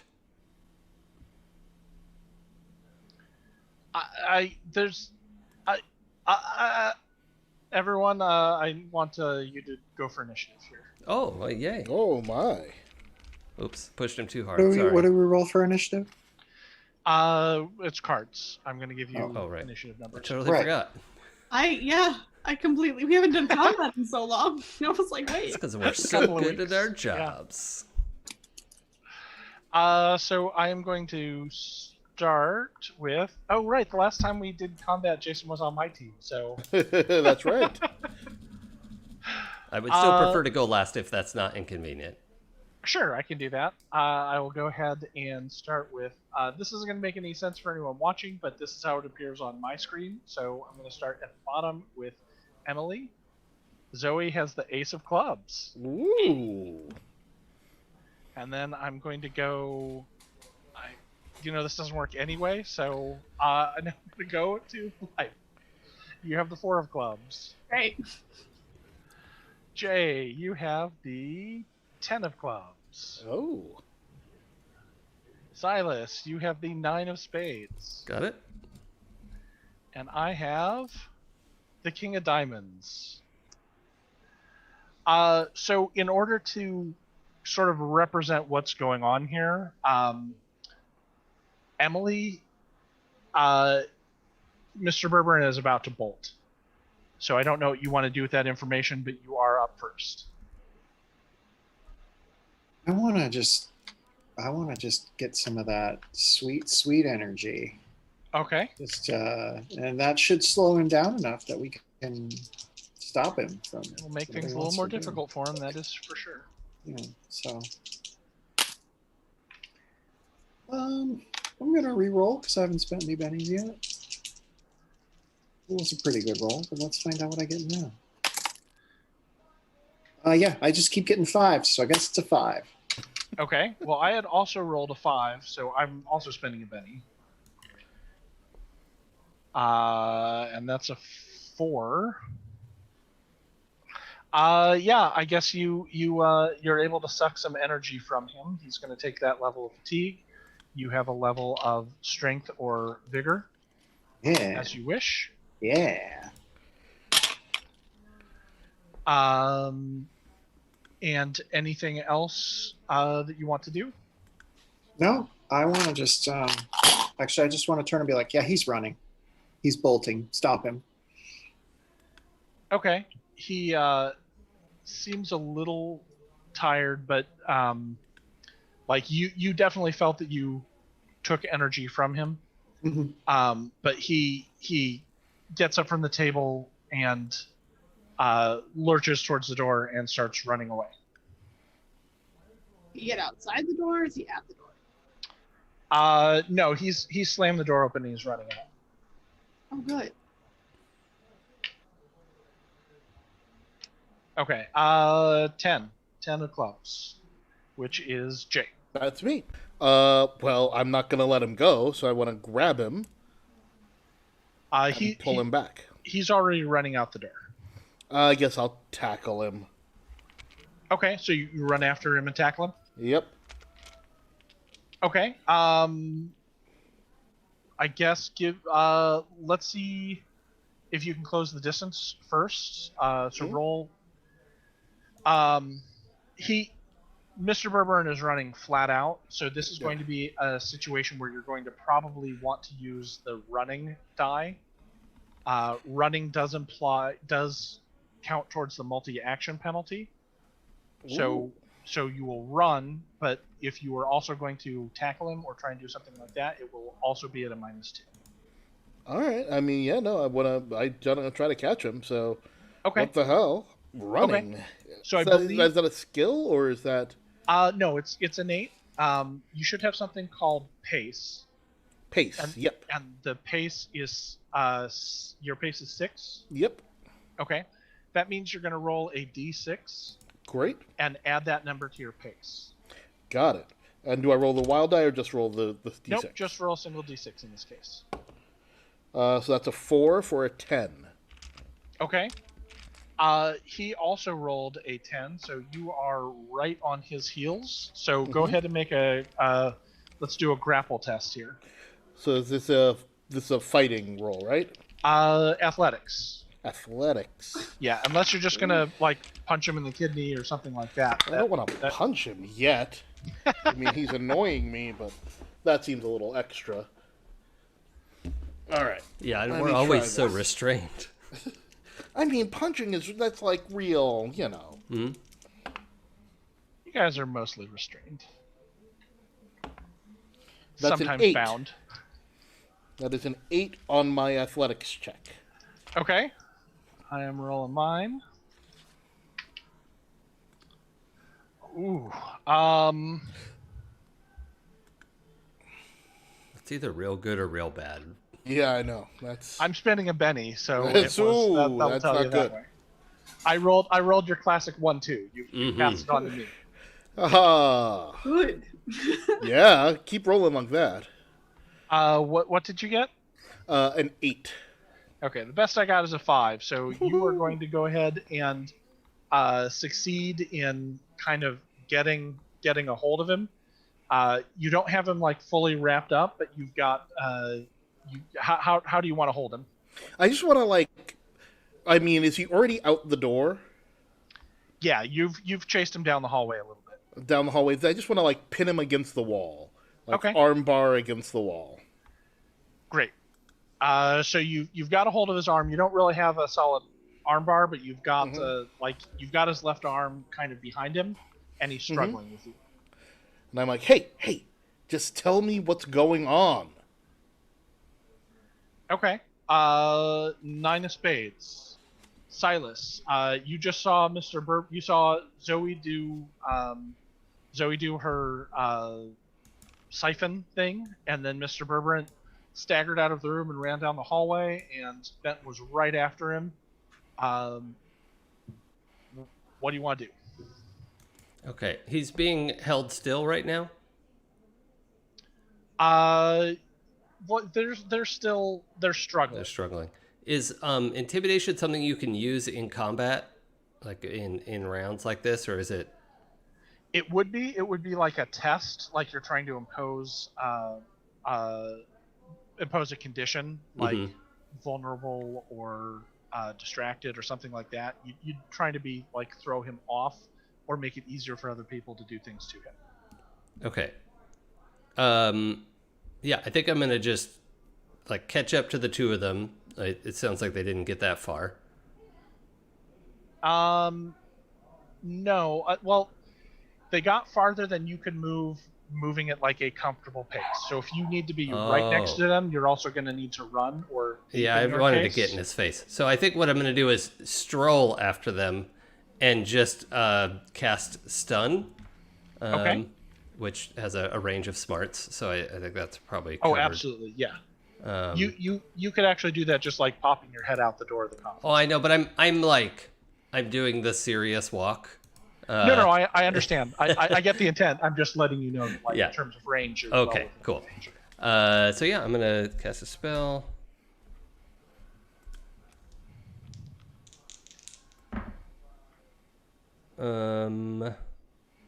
Yeah, I can live with a 9. That's a success and a raise, so I should hope so. Yeah. Well, I don't know if he. I guess it doesn't have a. Oh, he has to make a vigor roll at -2 because I have a raise.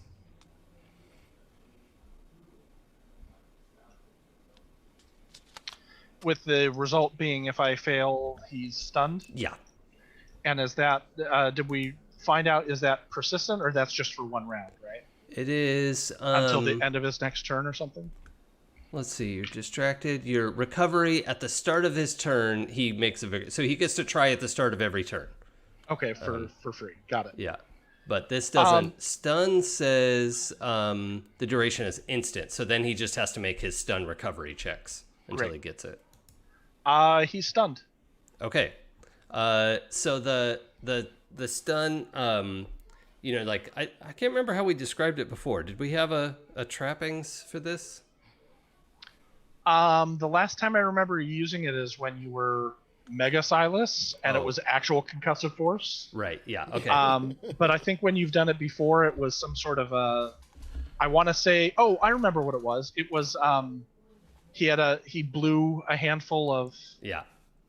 Sparkle powder, and I don't know if that's still the trapping for you, if that's what it's like. Yeah, well, I think it just turns into something more like it's like sparkle powder, but then it turns into you know, like when you light phosphorus like that, you know, if you have like phosphorus shavings for a magic trick or whatever, it sort of turns into that, and then it goes off like you were shining halogens in a disco ball, and it just like, you know, goes off right in his face of magical flashbang.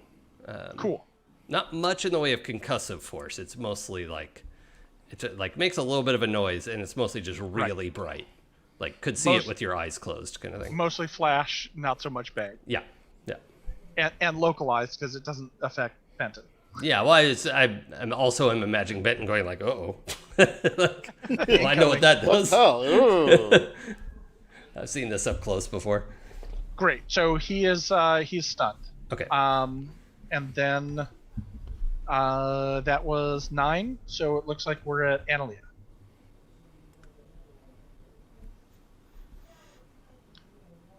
Blythe, you're muted. My dogs are barking. I'm trying to think. I couldn't decide if I want her to go out there to them or, you know what? No, she's just gonna take a look. She's gonna start looking around the conference room. Okay. Just trusting the two of them to take care of it. Yep. Just gonna start seeing if she can see any signs of people who would have been in there, or check for like hairs for DNA or something. Well, that's an awful lot in 6 seconds. But no, yeah, but she's searching. She's starting to search the conference room to see signs of other people who've been in there in the day, like in the trash or, you know, stuff like that. Okay. making a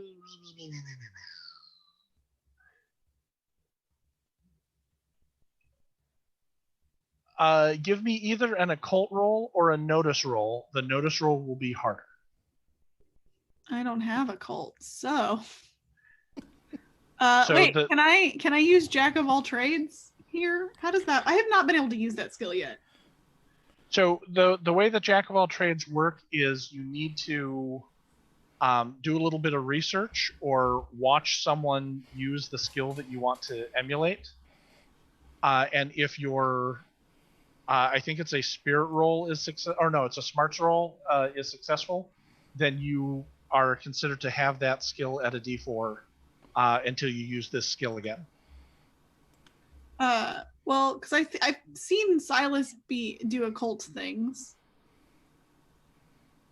You know what? I like that. I think that's fun. I think that you're going to try and do the demon version of what Silas does to try and scram the occult. So I'm okay with that.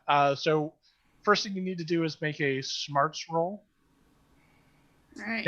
Now I do have to say this. Usually the way that this works, I'm going to let this go because I think it's fun. Usually the way this goes is you have to do. It's not just something you've seen at some point in the past. It's not like you can just, you can't have like, 3 years ago I watched Enter the Dragon, so now I know Kung Fu. but because this seems cool, I'm okay with it. Well, my thought was, I've worked with Silas closely a lot, so I feel like I'm trying to channel my inner Silas and how he thinks. Exactly. So I'm okay with that. So first, give me a smarts check.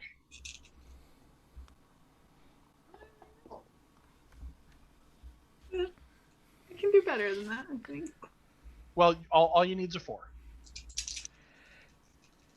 Just saying. Well, okay, I'm taking the 9 instead of the 6. So. Okay. Let me pull it up real quick. I'm not sure if you get any bonus if you do really well on that check, and if not, then I don't want you to spend the penny for no reason.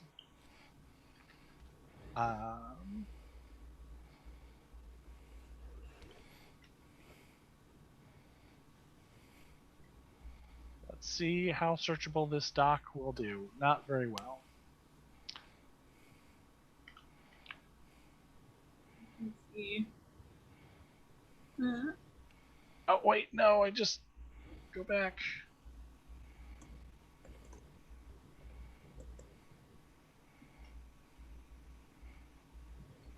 Nope. Okay, that's not working. I had it and I just went a little bit past it.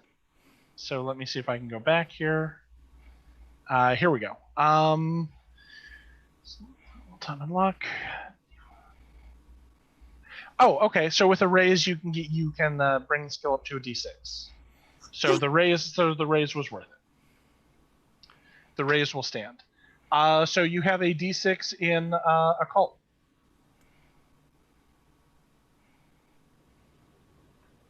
All right. And does that count as my action? No.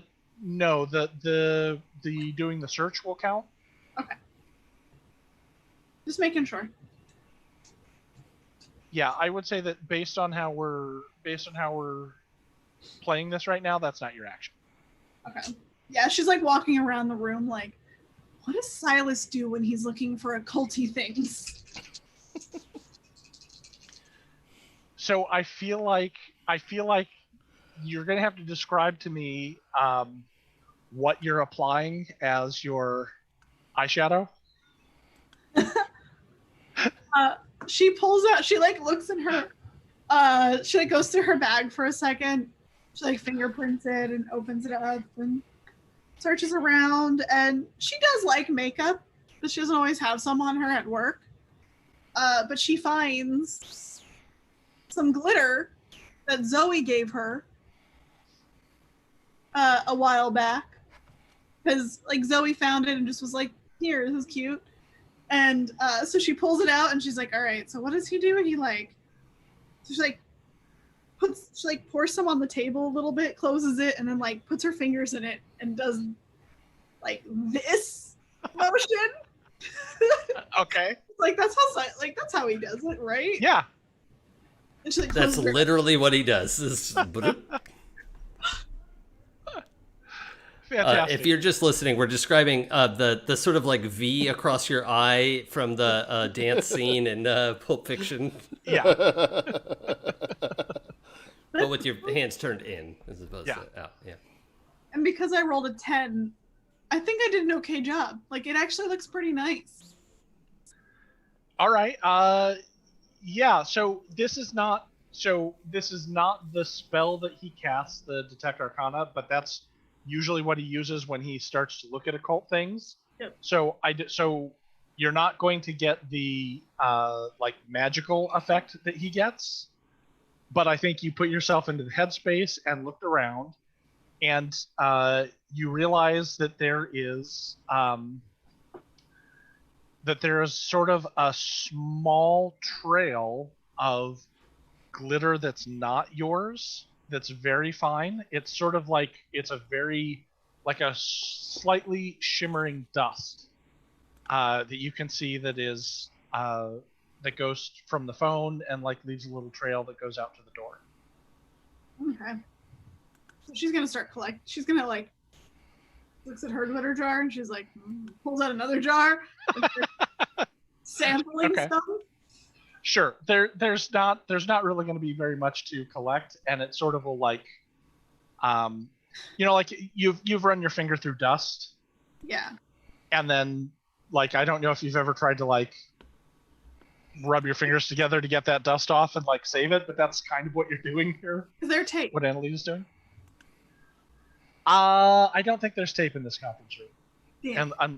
And unless you want to spend a Benny for there to be tape. That would be a minor scene change that I would be okay with, but No. She kind of like looks around to see if there's tape, and then she's like trying to take like a makeup brush because she has some for like powder and is trying to like. okay. Yeah, I think like a little makeup brush, and you're trying to put it all together or something. Put it into a jar. Okay, so I'm going to the next round. Emily has an 8. Blythe, whoops, I should do it this way, has the Jack of Spades. Ooh. Jay, you have the Queen of Hearts. Ooh. Jason, you have the Jack of Diamonds. And Mr. Berberant has the 5 of Spades. So starting with the Queen of Hearts. Jay, what do you want to do? Mr. Berberant is just sort of dazed in your arm. He's not resisting. You could easily wrap him up into some sort of a hold. I want to wrangle him back into the conference room. Okay. Plop him down in a chair.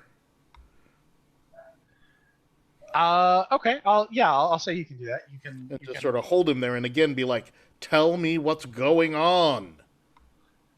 Okay. So you're able to wrangle him back in the chair without any difficulty. Uh-huh. But he is not. There's no there. Ugh. He's still a little flash banged out. Silas, you stunned him too hard. Analia, you see the two of them wrangle Mr. Berberant in. They just walk through sort of everything that was on the floor in the doorway and everything, kind of just obliterate any traces of what was there. Yeah. But you did collect a little bit from the table area. They slam him down into the chair. They say what they said, and it's your action. So are they back? Are you back in the conference room, or are you holding them plates? No, they brought him back to the We're back in the conference room. Benton brought him back in the conference room. I'm not sure what Silas is going to do yet. I'm sort of leaning that direction, but it's not my turn yet. Analia sighs as she sees the trail she had has been trampled, and like she's like, I found some glitter in here, so something tells me that what was in. Also, she now has gold glitter on her eyes. Not asking questions. Not. We don't have time for that. I'm just gonna gloss right over that. It's not. It's like it's Glossing. Nice, glimmery. It looks good. It looks Fine. You look great. That's cool. Awesome. But What's she's this? like, there was definitely something magical in here. Unfortunately, the trail has been trampled on by, well, the running. Yeah. She puts it back and goes over to Mr. Berberant, and are you holding him in place? Yeah, basically. I mean, he's in the chair and all dazed, and I'm standing nearby just so he can't get up again.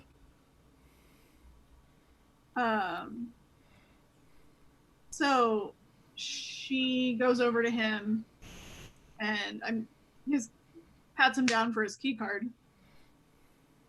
Okay, yeah, you can. He's got it on a like a retractable cord that's clipped to his jacket. Mm-hmm. Yep. So she grabs the key card. Okay. All right. So I think that's about all you have time for during your turn, Silas. Are you coming back inside the conference room? Yeah. Is that a distance that I can cross and still maybe that's do fine. something? Yeah. Okay.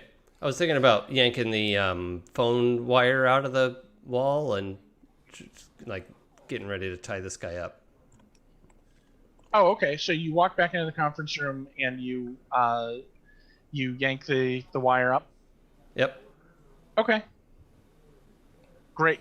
We're out of I think we're out of initiative. I'm just going to go ahead and roll and see if he recovers.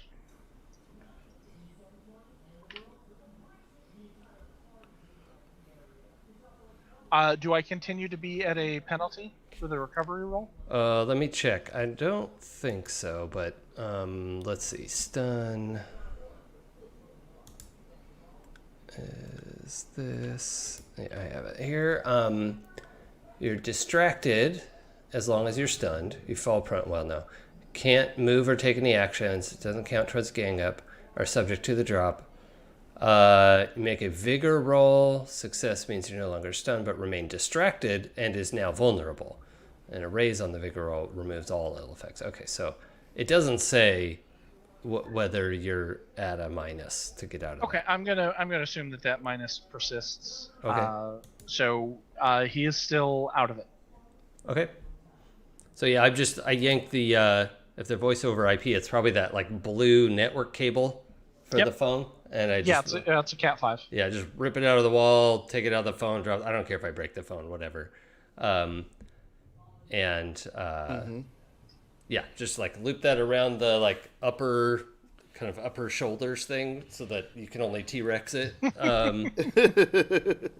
And yeah, just get that going while Benton holds him.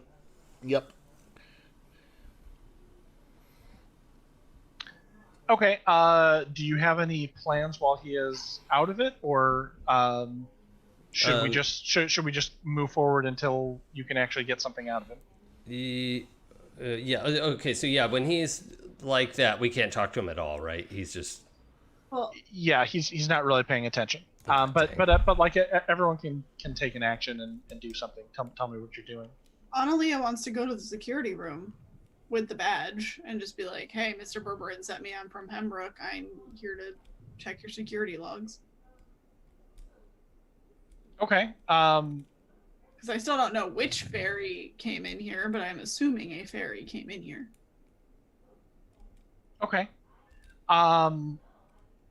Yeah, there's a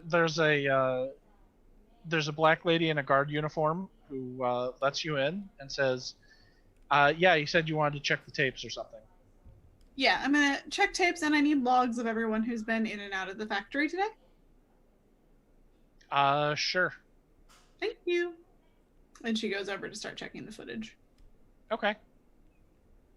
So I think that's kind of going to absent you from the scene for a few minutes while you take care of that. That's fine. She was kind of hoping, basically, as she left, she's like, "I'm gonna go check the security footage. One of you should stay with him at all times, probably." And then. Mm-hmm. Okay. Yeah. So in the office, Benton, like we saw when we came up, there really isn't any magic here in the warehouse. So if you want me to stay with him while you look around, that's. I think so, but I think, Silas, you may wanna, I don't know, check maybe again. Oh, maybe there's like something Because- on him.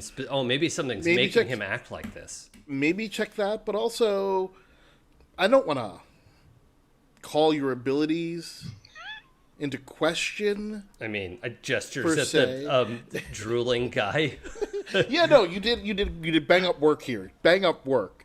But Top men. Top man, Analia did mention that there was like fairy dust particles on the floor here, and that Huh. I don't want to tell you your job, but that really feels like something. Well, I mean, I've been in here and I have a lot of fairy dust in my pockets. That's just something we should say. Okay, okay. Listen, again, this is. I'm not your supervisor. I'm not here to. I just want to suggest that maybe I'm going to go look around, and maybe while I'm gone, you maybe check again, just Sure. in case, Yeah, just for fun, just for security. I'll do that. All right, cool. And also for the sort of out of character mention, for me, Silas is doing a little bit of the like guy who got unreasonably angry 2 minutes ago and now is perfectly reasonable. Right. And it's like, yeah, why are you like being weird about this? That's fine. That's kind of the vibe I see Silas in right now of like, yeah, what's the big, like, why are you hedging around this? It's fine. All right, cool. I'm like, I just want to not piss this guy off. Okay. Let's build that reactor. So I'm going to go. I'm just a regular goat man doing his job. Yep. Just, so yeah, I'm going to sneak out and go sort of the opposite direction from where Analia and the security room is. So, a quick question. This, he's going to come back soon. Do you want to leave before he regains his senses and leave him here with Silas? Yep. I'm going to leave him here with Silas and Zoe. Okay, so we're splitting the party again. That's right. We're splitting the party. Yeah. Love it. We love splitting and the party. For the list, Nick, you were probably going to say. I was just going to say, like, Emily had to step away, so that's why we're sort of, yeah. Yeah, exactly. I was just going to let anyone listening know, and then be called a liar because here she is. Oh, perfect timing. Perfect timing. Emily, that was very funny. Because can you hear us? I can. Yeah, we were just saying, okay, everybody, just so you know, Emily had to step away, and that's what happened. And then literally you popped into view exactly as we were saying. I'm magic. What can I That say? was perfect. That was perfect. Okay, so I want to give Zoe a quick rundown of where we are so we can Okay. see what she would like to do. Mr. Berber ran away. Silas and Benton ran out into the hallway, grabbed him, and brought him back, and he is just in sort of a woozy, not really responsive situation. It took looks a like flashbang to the face. yeah, Silas did a really good whammy on him for a moment. Analia had found some traces of very fine sort of fairy dust on the conference room table and carpet leading out to the door. The stuff that wasn't on the table that she hadn't gathered was obliterated by Mr. Berberant and Benton bringing him back in. They put him into the chair and sort of waited for him to come back together. Silas tied him up with an Ethernet cable. Benton is about to go leave the room, and Leah has gone off to review the security footage with the security team on there, and that's where we are. Is there anything that you would like Zoe to do? What are we hoping to find out from Mr. Burberry? I know that's not his name, but that's what I'm going to call him. Like, if he was awake, would that help? Are you asking me, or are you asking the other? I'm asking People, I'm asking whoever's in the room. Yeah. Oh, Okay. Sorry, Sounds I like thought that was an maybe out of just character Silas?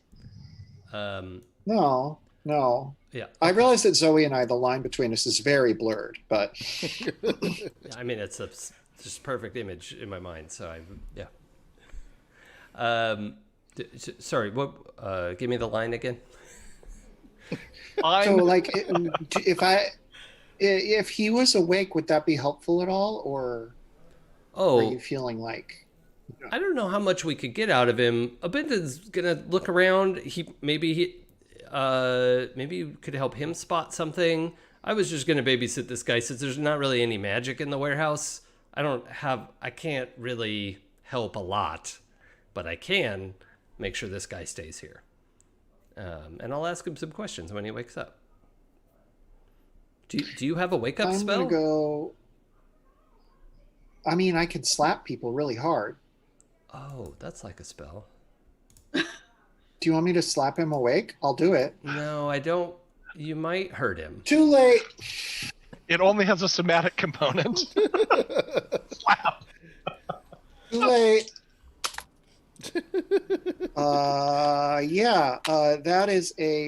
an 8. He is completely unresisting, so you absolutely connect and smack away. Are you pulling this at all, or are you going full force? I'm holding back a little bit to try to get him to wake up. So I rolled an 8, but it's more like a 6. Like, I'm not great at controlling myself, but okay. His head slaps over the side, slams to the side, where you just smack him, and like, you can see his eyes kind of roll, and like, he looks like he might be about to come around, and then just his head kind of goes off to the side. I check his pulse. He doesn't completely he doesn't completely collapse. He's still, at some level, he is still there. But you smack the crap out of him. No question about it. He is not smacked awake. yeah. Let's try this. So his head's sort of like dipped down. I'm gonna get my flask out and open that, and just kind of wave it under his nose. This is very strong whiskey. So let's just see if that does it. Is this anything? Okay. Yeah, he starts to kind of come to, not like, he doesn't snap to attention or anything, but it sort of kind of helps bring him around a little bit. His head's pretty wobbly, and he looks kind of blearily at you. Now, if I know anything about somebody who just took a fall and accidentally hit their head, it's that they could really appreciate a drink afterwards. Can I offer you a sip? Because I think this would probably help you feel better after that fall where you slipped and accidentally hit your head. He goes to reach for the flask and finds that his arms are tied down to the chair. Yeah.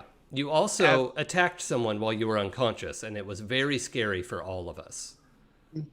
We had to subdue you. That's why you were attacking people while you were unconscious, because should I untie you? Are you uncomfortable, or would you rather remain tied up for now and I could just what do you want? There's nothing here for you. I don't want anything. I don't want to be here. I didn't choose to come here. And I'm like getting really close to his face because now I've like flipped the switch again. I'm like, I didn't come here to bother you. We were trying to find the chupacabra. I want to find the chupacabra, and now I'm here in your factory for no goddamn reason. What? There's no chupacabra here. You could go. Obviously. There's no chupacabra here. Well, why not? What are you talking about? I just like throw up my hands and throw my flask across the room and just stomp around the table as I have not untied him. Just go, please, just go. And then I think Benton, you were no longer in the room. Was that correct? No. I left this behind. Okay. Let's cut over to you. So you went down the hallway. Yep, I went the opposite way from the security room. It's sort of like an L-shaped hallway. Opposite way would take you back out towards the reception area. Okay. But if you kept going past the security room, there's like another door at the end of that. Right. That's then, yeah. If there's no way for me to go back, I go forward, past the security room, just looking to see like offices, names, any information I can gather. Okay, so there are a couple of offices. There's some names. There's like an accounting department and things of that nature. Are you headed into any of those? Do you just are trying to get like at this point? Can I see? I'm looking for. You know what? I'm going to look for Berberant's office. Okay. You see Berberant's office is right next to the conference rooms. Yep. So I'm going to go in there. Okay. It is like an ugly industrial desk. The computer is fairly new and nice. He's got there's fluorescent lights above. He's got a little desk lamp. He has a window that looks out on basically a brick wall of the next factory over. Like there's a little bit of air and space, and Venetian blinds that are down but not closed. Mm-hmm.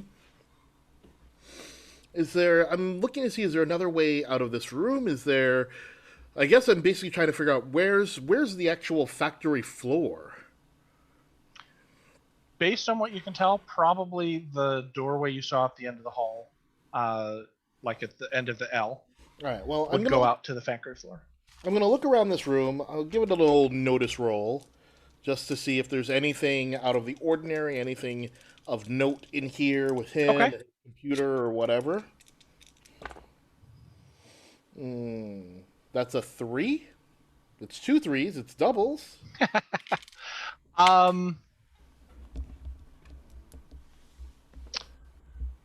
I'm gonna tell you that you don't see anything. All right. Like without having more luck than that. I mean, it looks like an office of someone who is, running a factory. I don't know exactly what that looks like, but in your mind's eye, that's what it looks like.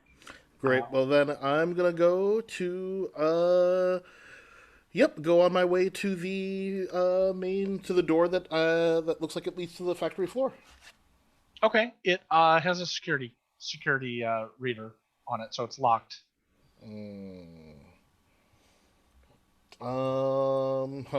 You are right next to the security room where Analia is. I pop my head into the security room, or I knock on the security room door. Analia, there's a knock at the door. You see Benton leaning up against it. I open the door. Hey, can I grab that key card off you? Yeah, hands it. Then I go and open the door. Okay. The guard kind of raises an eyebrow, but just doesn't say anything. She's kind of perched in the corner, watching you go through the logs and pointing out things to Analia. Benton, you open the door, and out on it opens up into a very large room, factory floor. And the majority of it is taken up. Well, actually, where you come out, there are 4 pallets of Gleam toothpaste that are stacked up and wrapped up in saran wrap, like a loading dock. Cool. And past that are the double doors, which probably goes to the loading area. These look like they're prepped to go out. Off to the left is a very large factory machine. So it's got like the rollers and the tubes and applies labels. Everything has been turned off. And there's you see that there is a guy in a jumpsuit, factory foreman type, who's looking around and checking out little parts on the machinery, because he might as well take a look while it's off to make sure that everything is running okay. And he's checking his watch and just kind of grumbling under his breath through that whole process. Okay. I mean, I don't want to deal with that guy. I just want to look around. Okay. Sort of walk the other way. Okay. I guess why don't you make a stealth check for me? You like initially you can probably keep the pallets of toothpaste in between you and him. Mm-hmm. But then you're gonna kind of enter areas that are sort of more open floor and just like uh, painted safety zones and stuff like that. That is an 11. Okay. You are the knight. So you're wandering around. You're like wandering around the floor, and you're able to sort of like every time Frank is about to like turn and see you, you're able to like slip behind a post or Mm-hmm. find a part of the machinery that obscures you from view.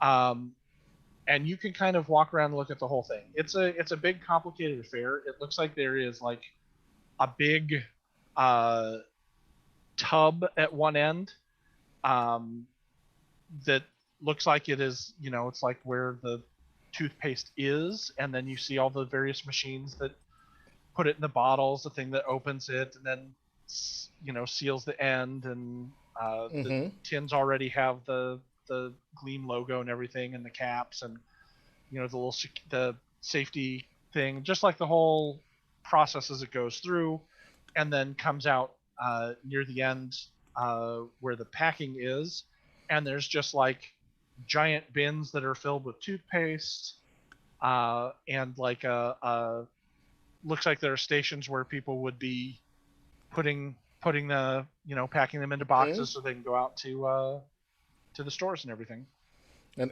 like that. everything looks sort of normal. Um, as far as you can tell, like I'm going to assume like Benton is probably used to have watching like how things work, at Mm-hmm. least as a kid, and then like seeing the factory type stuff. It looks like one of those, a pretty interesting machine if you're into watching machines do that sort of stuff. I know I am, um, but not as interesting because it's not running currently. But definitely sort of complicated, and you see like where the various uh, operator positions are, where people are Mm-hmm. like watching and make sure being able to do the emergency shutdown or cutout or anything like that. It looks like it's a pretty standard factory operation as far as you can tell. Um, there is a big machine, or rather, there is a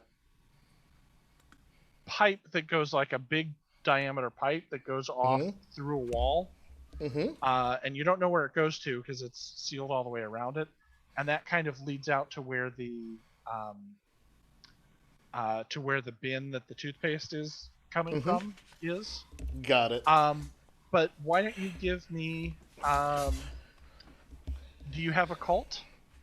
Uh, I mean, not really. Okay.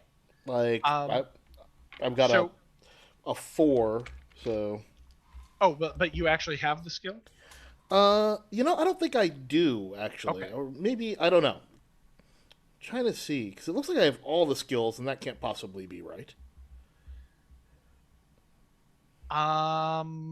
I don't. I don't know. You might have had it at a D4, but I don't recall. Looks like Um, yeah, no, it looks like I've always had it at a D4. okay. So I would say go ahead and you can roll occult, or you can roll notice at a -4. Ugh, I'll roll a cult. Ugh. Notice at a -4.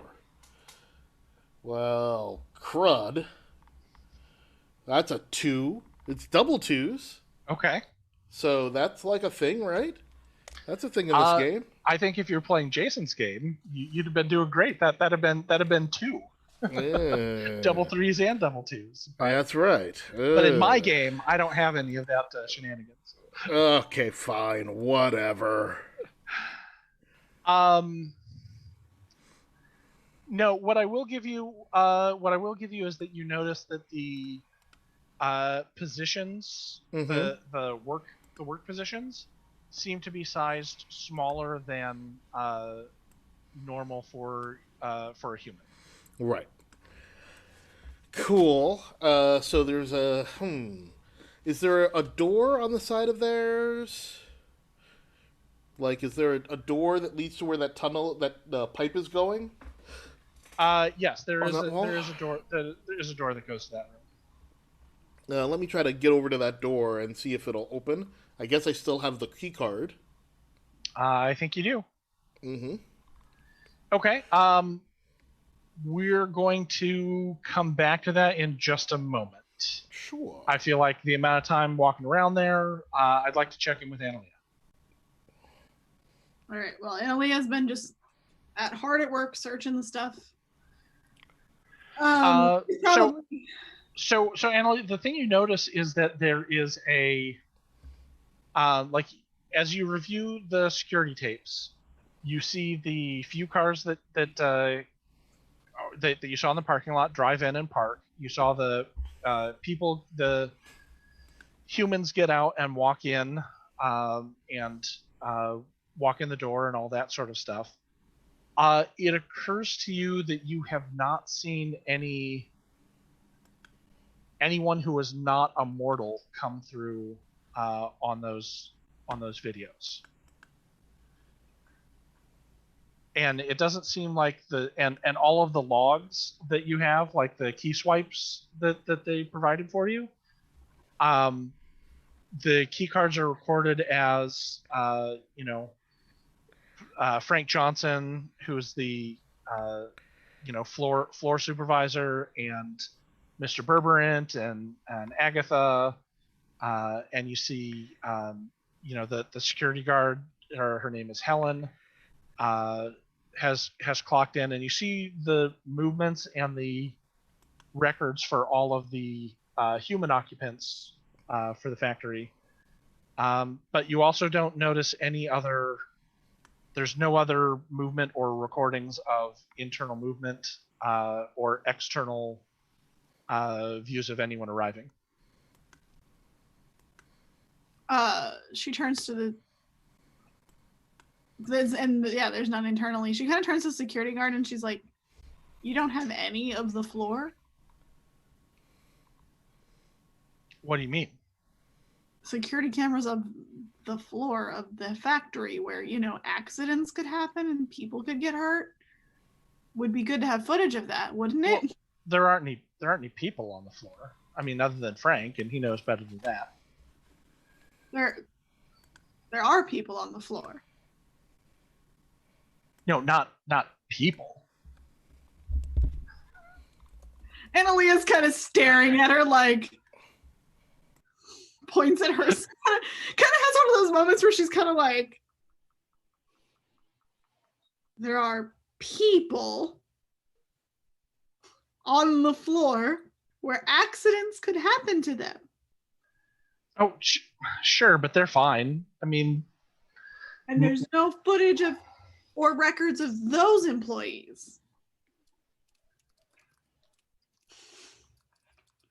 Look, you wanted all of the footage of the cameras coming in and out and anyone who clocked in through the doors or anything, and that's what I'm giving you. Is there anything else? I don't take care of the situation out on the floor. That's not my job. My job is to just then make sure that the main plant is going on. Whose job is it? I don't know. Talk to Frank. Okay. Thank you for your help. I'm going to go talk to Frank. And she texts Benson. Wow. She texts Benton and is like, need to get on the factory floor to talk to Frank. I text back, irony.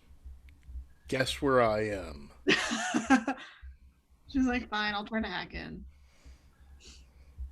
Or if you want to come join me. That's the goal, is to come join you. Okay. Or I can go back to the door, I suppose. Would you give me... I want you to give me a roll, and I don't exactly know what this is going to be, so I'm going to default to stealth. Would you please give me a stealth roll? And All you need to do is succeed. Which one of us is the you? Oh, I'm sorry, Benton. All right. Stealth roll coming your way. I really have to work on my stealth.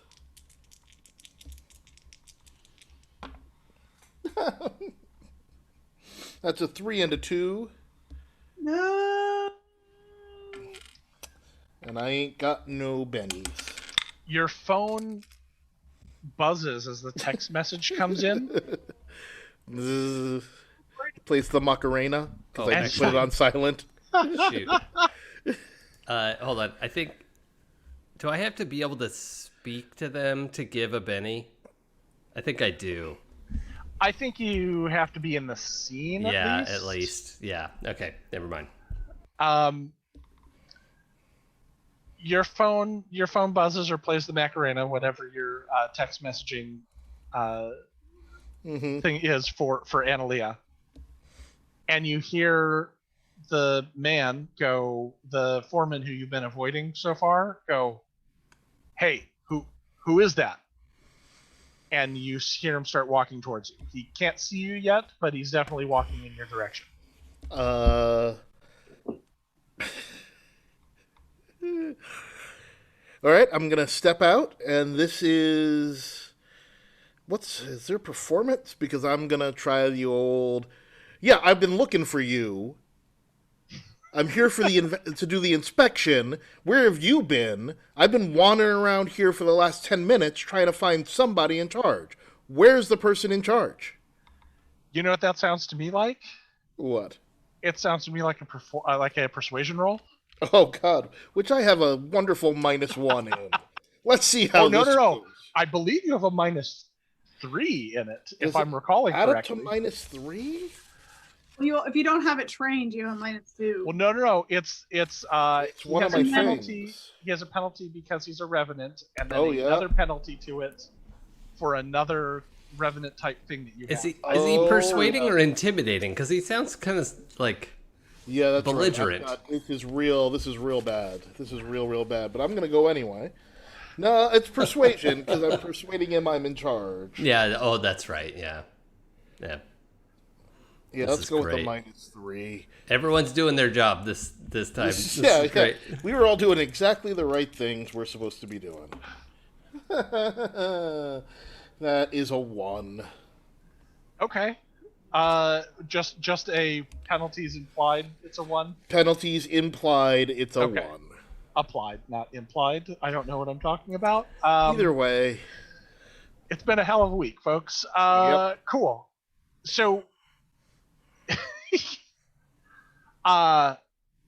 there ain't no way you could have gotten all the way back on this end of the factory floor without checking in with me right at the front.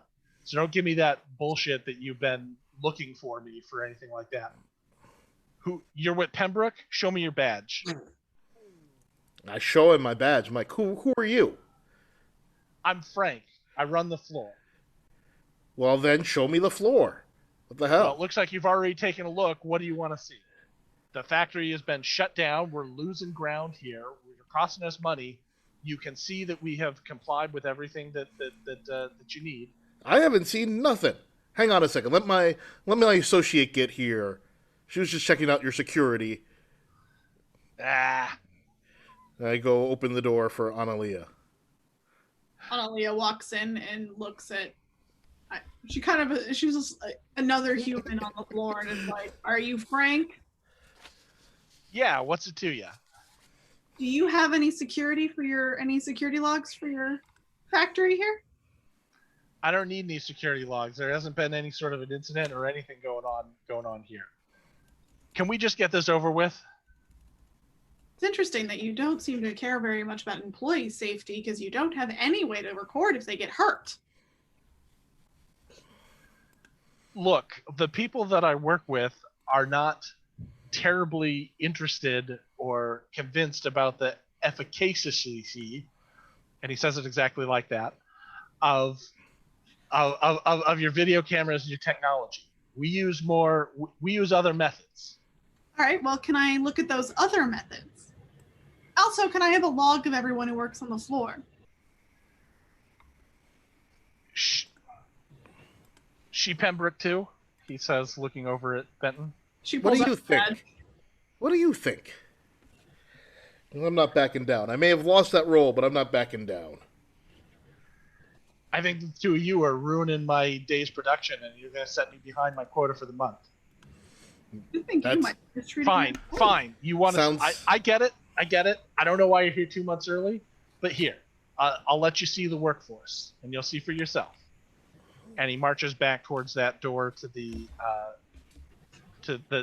door that's in the wall that has the pipe that comes through. Mm-hmm. And he opens it up.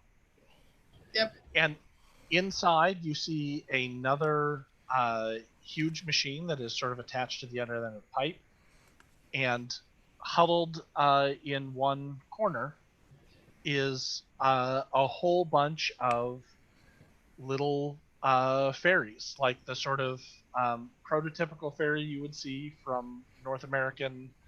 They're inside a machine. No. They're off to the side. Oh. They're off to one side, like huddled up against a corner in this room, and literally what the American conception of a tooth fairy looks like. Mm-hmm. Flitting little wings, tutus, the whole deal. There's a whole bunch of them, and they're kind of buzzing around each other. You can't quite get a full set of numbers. But Frank barges in with him, and he goes, "All right, line up. Pembroke's here."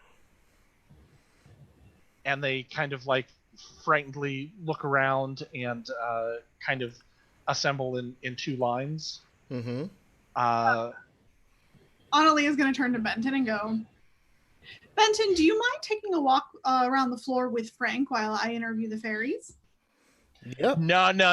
It doesn't work like that. This is Oh, it works like that. you have the right to go ahead and run this inspection. We are going to be complaining that this is 2 months early, but and I might be complaining that you're mistreating your employees, so I think you better leave.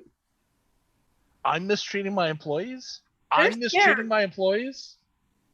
What? I didn't hear you. I'm sorry. I'm too busy being outraged. You said they moved frightening, like they looked scared of him, right? Yes. She's like, "Okay, well, all of these fairies looked frightened of you, which is not a good sign and not a good look for you. So I'm going to talk to them and give them their time." I don't know where the side of Analia is coming from. I don't know either, but I'd back her right up, and I stepped right to him, like, "Let's take a walk, Frank. And this time, I'm going to intimidate." Excellent. Okay, I love it. All I'm saying is that while I'm up by myself, I'm thinking, I hope nobody's doing anything to any fairies. That would be very bad. I would not like that. That's a 3. But it's 2 3s again. Give you a Benny and I can't. Oh, Can I man, also roll for intimidation since I'm kind of... I'll let you roll to assist with the intimidation because you're pulling out a bunch of legal reasons. Scary. Okay.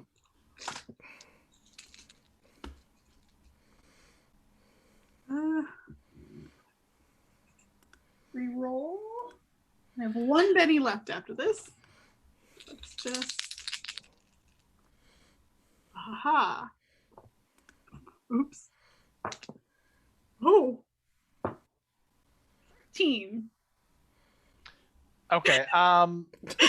Thanks for the help. Yeah. Can I help her? Analia has a hot D4 over there. That was the wild die roll. Oh, okay. Oh, I guess, sorry. -2, so 11. Okay.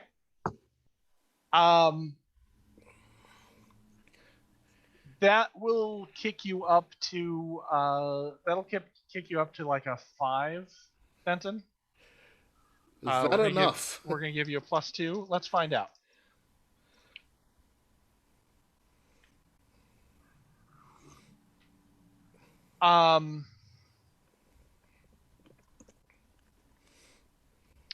You see something flash in his eyes, and he goes, Fine. Fine. You want to talk to him? You can talk to him. Be my guest. You, come along. And he stomps out of the room. Yeah, and I follow him. I'm like, good job. Good luck. Ask about whatever the employee of the month is. And I'm gone. Okay. I want to cut over and check in with Zoe, and I am not sure what Zoe is doing at this point. So I want to make sure that you get some time. That's fine. I'm just I'm hanging with Silas. I'm not. Yeah. Oh, okay. So the two of you are both in the back in the conference room. Okay, then let's go there. Okay.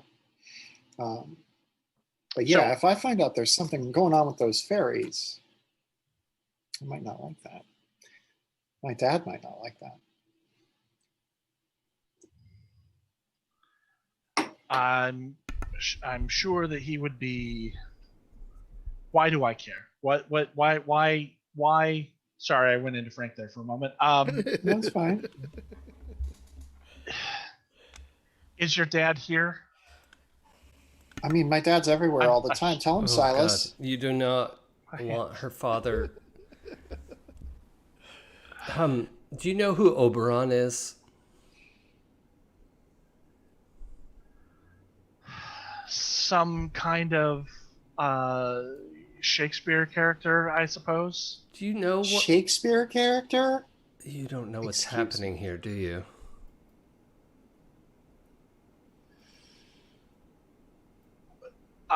You're here for some sort of an inspection ahead of time, and you're ruining my production.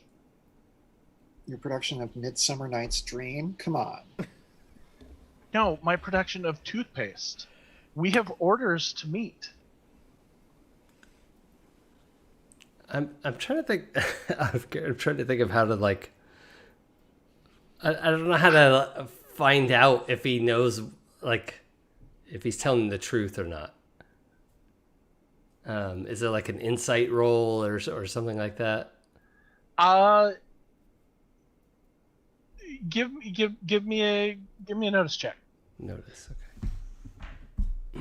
Well, I'm gonna get my orc die out, so hopefully we'll. Ah, yeah. Let's go. We know what that orc die does. Let's go big, buddy. No, that's a 3. I'm gonna spend that Benny. And that was the good roll. Orc did roll highest, but that's double 2s. So I got doubles.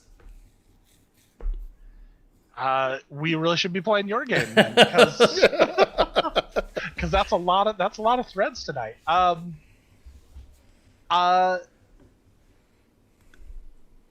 He appears to be sincere. Yeah.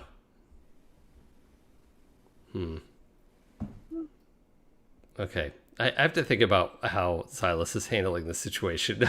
I've been like so invested in Benton and Annalea's like intimidation. I'm like, I totally forgot that I was in the scene. No worries. We'll hop over there, I guess. Benton, you have you're out back on the factory floor with Frank. Was it Petra, the employee of the month? Yes. So I've sidled up to Frank like, hey, who's this Petra I've been hearing about? She's one of the fairies. Why does it matter? Everything matters. You don't need to know what matters. I'm going to tell you what matters. Why is she employee of the month? You're in my factory. Yeah. And I can get this whole place shut down with one phone call. You don't want to do that. You don't want me to do that. Tell me about Petra.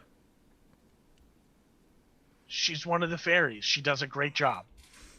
Okay. Was she in there? Yeah. All right. She keeps the rest of them in line. Okay. All right. So she keeps it. So she's like the ringleader of the fairies.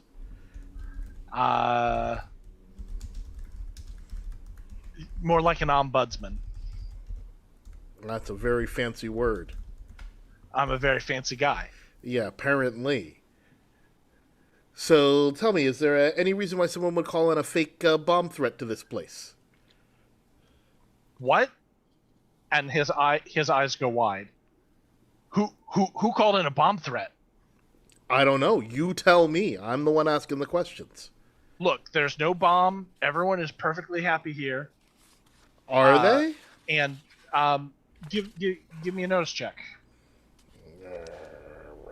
While he's rolling that, what can we see from the conference room? Is it like big windows that looks out to the factory, or are we sort of closed in? No, the whole office area is kind of separate from the whole factory. Okay, so we can't see the factory floor or any of this stuff that's going on. Okay, that's Correct. helpful to me. Thank you. It was a 3. I don't notice nothing. Okay. No one would have any reason to call in any sort of a threat. I run a very tight ship here. There's nothing going on. There's no bomb. I can't. There's only one phone back here, and it's. Someone called from the conference room. Who has access to the conference room? All the people you talk to out in the main office. Anybody from back here? Can go out there? Can anybody from back here get up there? Any of the fairies or any of them like that? No, they don't. They don't like technology. They don't like to go out in the front.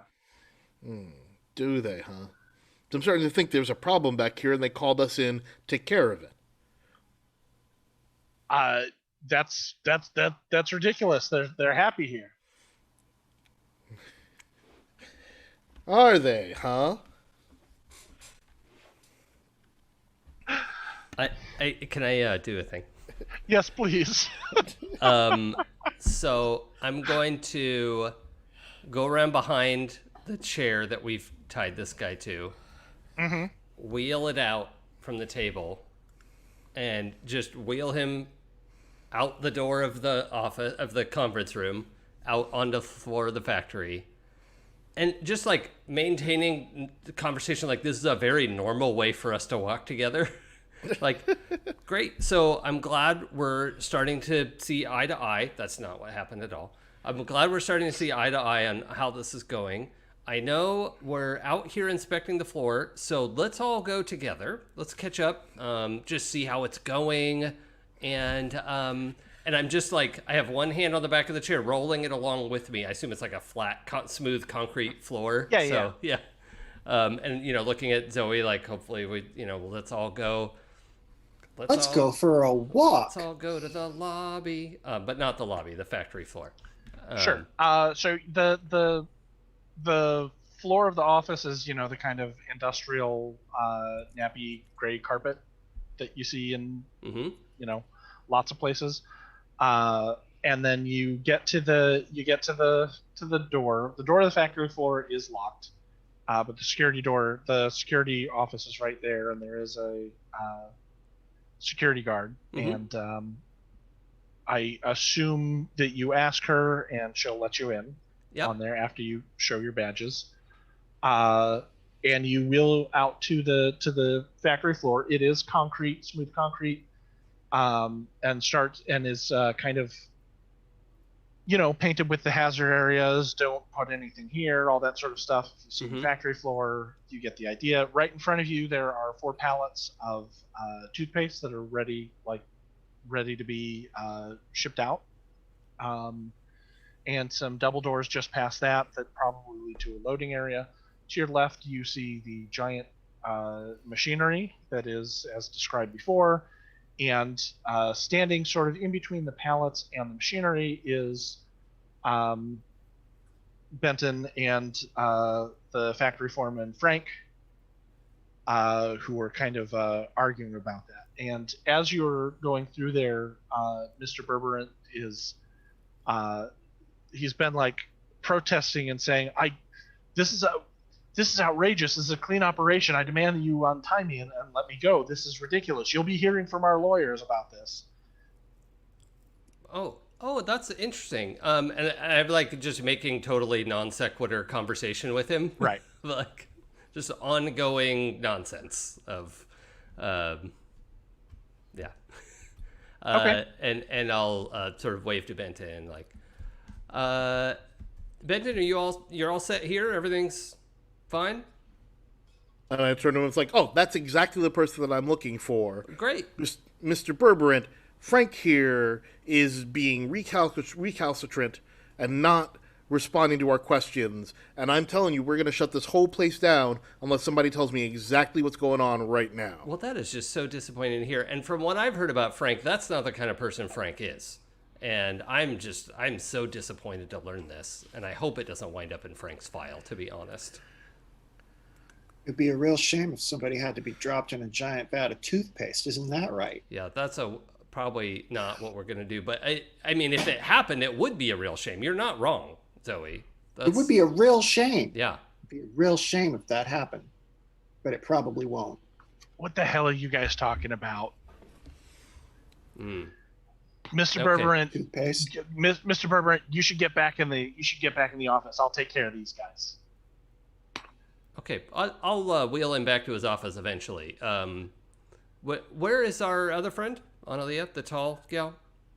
Analia's talking to the fairies in the back, who I think have a pretty good story that they want to tell about Frank here. Terrific. So And now what's going on. I need to look at Berber and see if he reacts to the fairies term.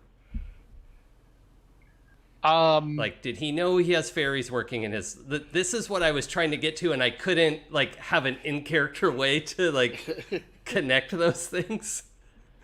Thank you, Jay, for doing what I needed. What? Zoe raises her hands quick question. A, what about fairies? B, just double checking, no real reason. Annalie is okay?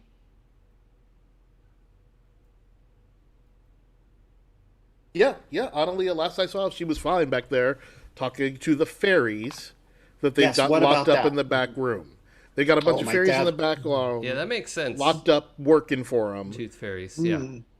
I'm not. And I'm a little concerned here about how Frank's been treating them, because I'm starting to think one of them called in a fake bomb threat to get us to come down here and check this place out. Could you imagine the level of desperation one would feel to have to go to such lengths? You guys don't know what you're doing. Neither do you. Seriously, this is. You have no idea. I think we do. You know what? You need to. You know what, Frank? Frank? You know what, Frank? It's time for you to shut your mouth. I'm calling the home office. We're gonna get the inspectors down here right now. Okay.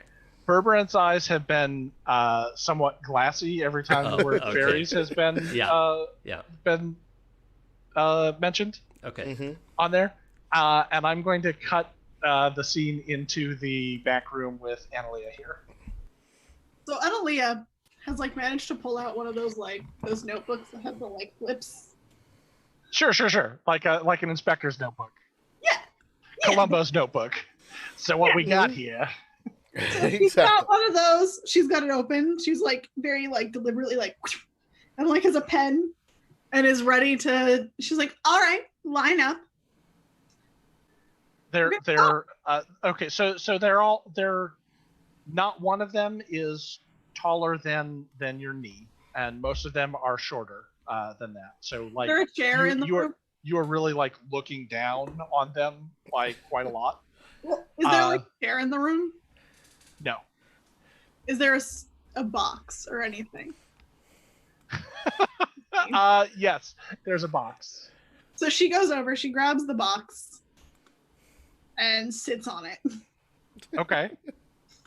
She kind of drags it over. This is very Will Smith and Men in Black. For some reason, it's making a really noise.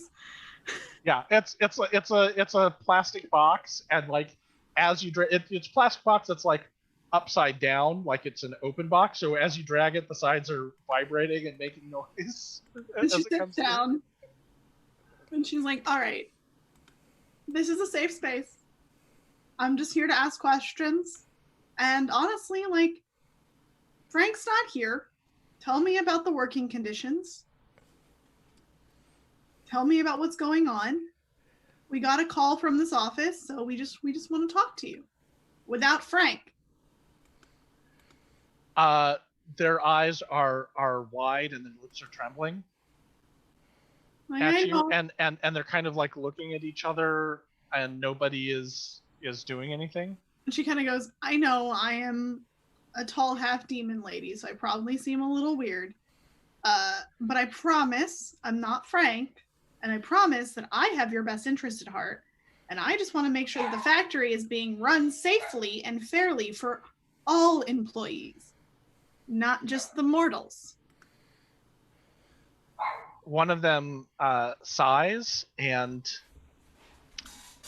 takes a kind of hesitant step forward and then launches into the air and kind of hovers in front of you, in front of your face at eye level.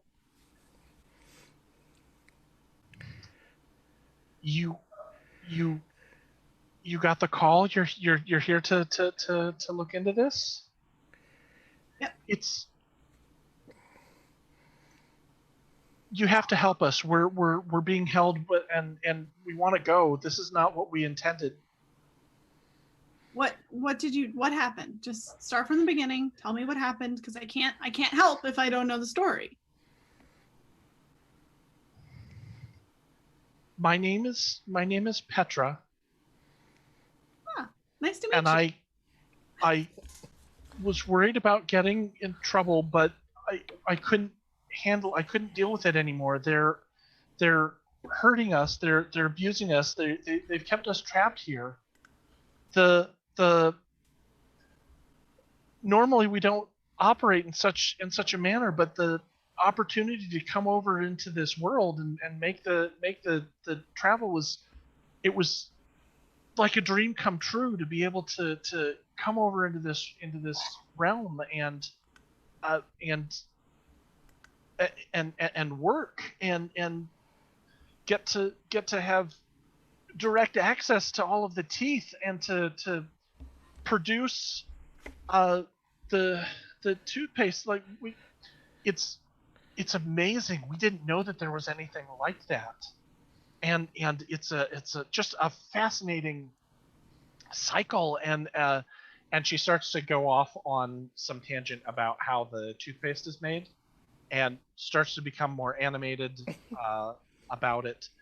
The upshot from what she's describing is that there's a really interesting kind of closed loop where they are able to collect teeth, and then the teeth are ground up, and they become an ingredient that is added to the toothpaste that goes out. Paste. You're saying Soylent Gleam is Remind me you're going to get a Benny next week for the Soylent Gleam, because that was not intended. Soylent Gleam is teeth. Soylent Gleam is teeth pull. Don't forget. I wish. Can she have Oh my my bennies God. too? Like I have I to don't. say- This is outrageous. I don't need this. Yes, I please. wish that pun was at the bottom of this adventure, and I guarantee you it was not. But if it was, I would have been so happy that someone else had gotten it. But yes, Soylent Gleam is teeth pull. Oh, jeez. Oh, that's amazing. Okay. Yeah. Everyone, make that note. Yes. Emily is getting. Yeah, Emily An gets extra Benny 15. next Yeah, Yeah. that makes sense. 15 yeah. bennies. Yeah. All the bennies. Do they say how they get the teeth? We've tried to leave, but we can't. They won't let us go. And we did our contract and we did what we were supposed to do, but now they're keeping us here, and we just, and I wasn't supposed to use the phones, but I know that Pembroke is supposed to help people, and so I snuck out and I called, and please, you have to get us out of here. We're not fighters. We can't stop them from keeping us here. In that tangent, did she say how they get the teeth? No, but do you want to ask her? Yeah, she's kind of like, Annalie is like a little bit like, Oh boy. I promise I'm switching toothpaste brands. It's like, I promise I'm gonna help, but how do you get the teeth?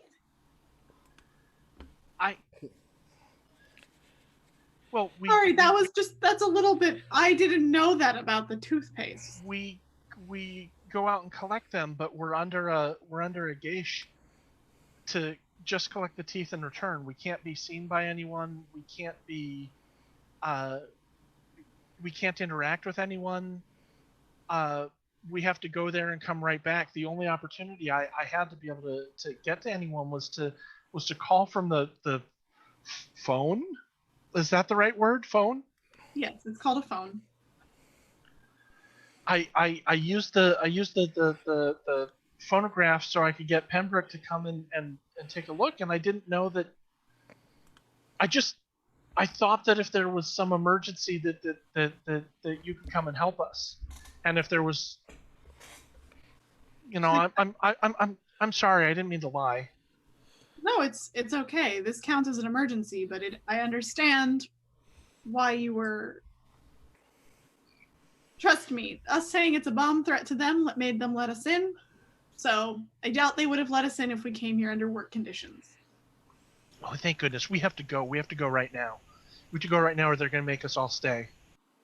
We will. I'm okay. I've heard your story. I have to get my associates because they're going to help me. Mr. Berberant is tied up right now, so that's fine. Or she's. Oh no, he hasn't done anything wrong. He does. I don't think he knows you exist. No, it's Frank. No. Has someone taken care? Has your friend taken care of him? He's out there. He's gonna stop us all. Don't worry. Trust me. We stopped a cult. We're more than capable. But you don't know what. We have to go right now. They're already starting to notice. Starting to notice what?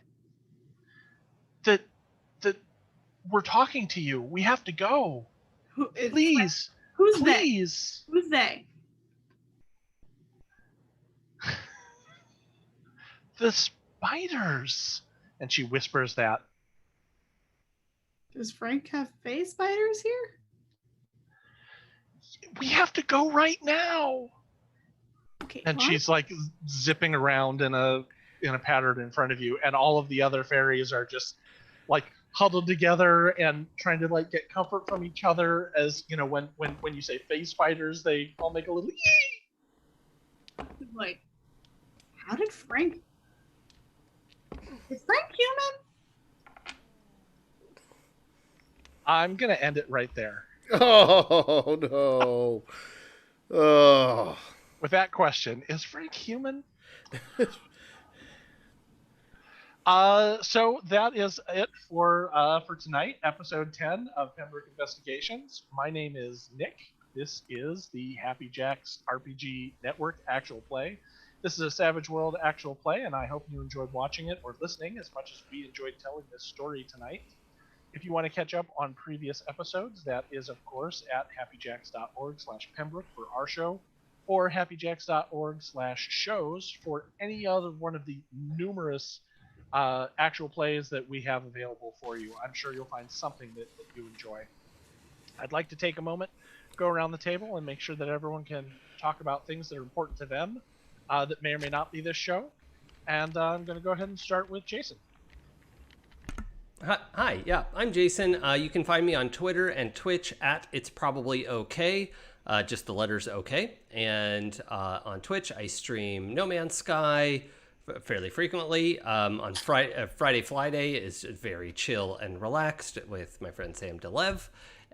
We do just some multiplayer chill No Man's Sky. And then other times I pop on, usually Wednesdays and Sundays, to play my permadeath playthrough of No Man's Sky, which if I die will completely delete the save file, not convert it to a normal file or survival mode, just delete it from the computer. And it has happened to me several times. So also on the channel, we are hoping to start up our new Saturday show, hopefully within in October. So we don't have an exact date yet, but it's very exciting. Hopefully have some solid announcements next week. That's the goal. So excellent. Well, we'll look forward to that. And Blythe? Master Vidar is asking who was on Friday Yes. Flight. We last did week. have a special guest Friday Friday last week of Blythe Call at 93. Hey, that was me. Yes, I am Blythe Kala, and I do a lot of things. You can find me on Twitter and Instagram at BlytheKala93. You can find me here every Wednesday. Soon, Saturdays on It's Probably Okay, but we'll find an exact date for that. Fridays, well, look out on the YouTube channels for games we never play. I do a show called Tabletopical where I host and edit it. It's about tabletop news. That date, it was Fridays. I think it's moving to Tuesdays. What else do I do? Oh, I have a YouTube channel of my own called Blythe Kala. I talk about Star Wars a lot, so if you want some real nerdy deep dives on Star Wars, go there. I also read my own fan fiction, so it's pretty hilarious. And then you can find me on my own Twitch, which I might actually be streaming on right after this. Blythe Kala at 93. Yay! I do lots of Excellent. things.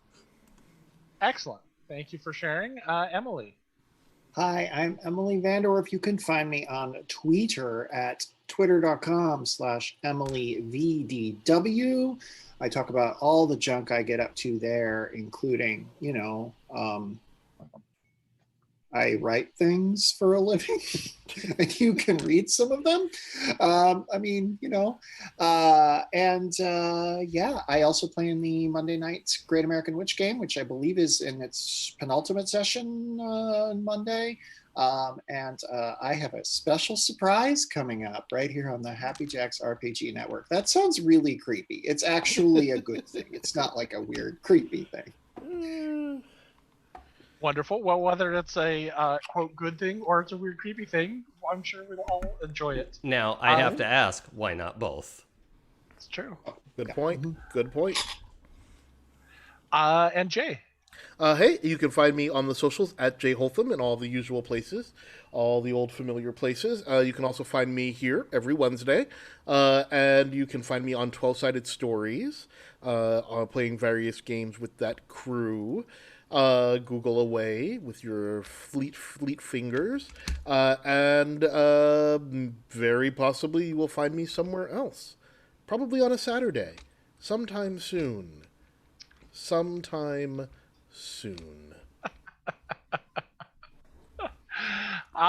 Well, I wish I didn't work Saturdays because I would be finding out more about what this mysterious Saturday is all about. I would hope. But I do, unfortunately. However, you can go ahead and get a hold of me at Sungrowler on Twitter. I am Nick Levy, the Game Master for this episode. And once again, thank you for joining us tonight. We will be leaving you, and I think this now is the time where we say goodbye. Bye. Bye.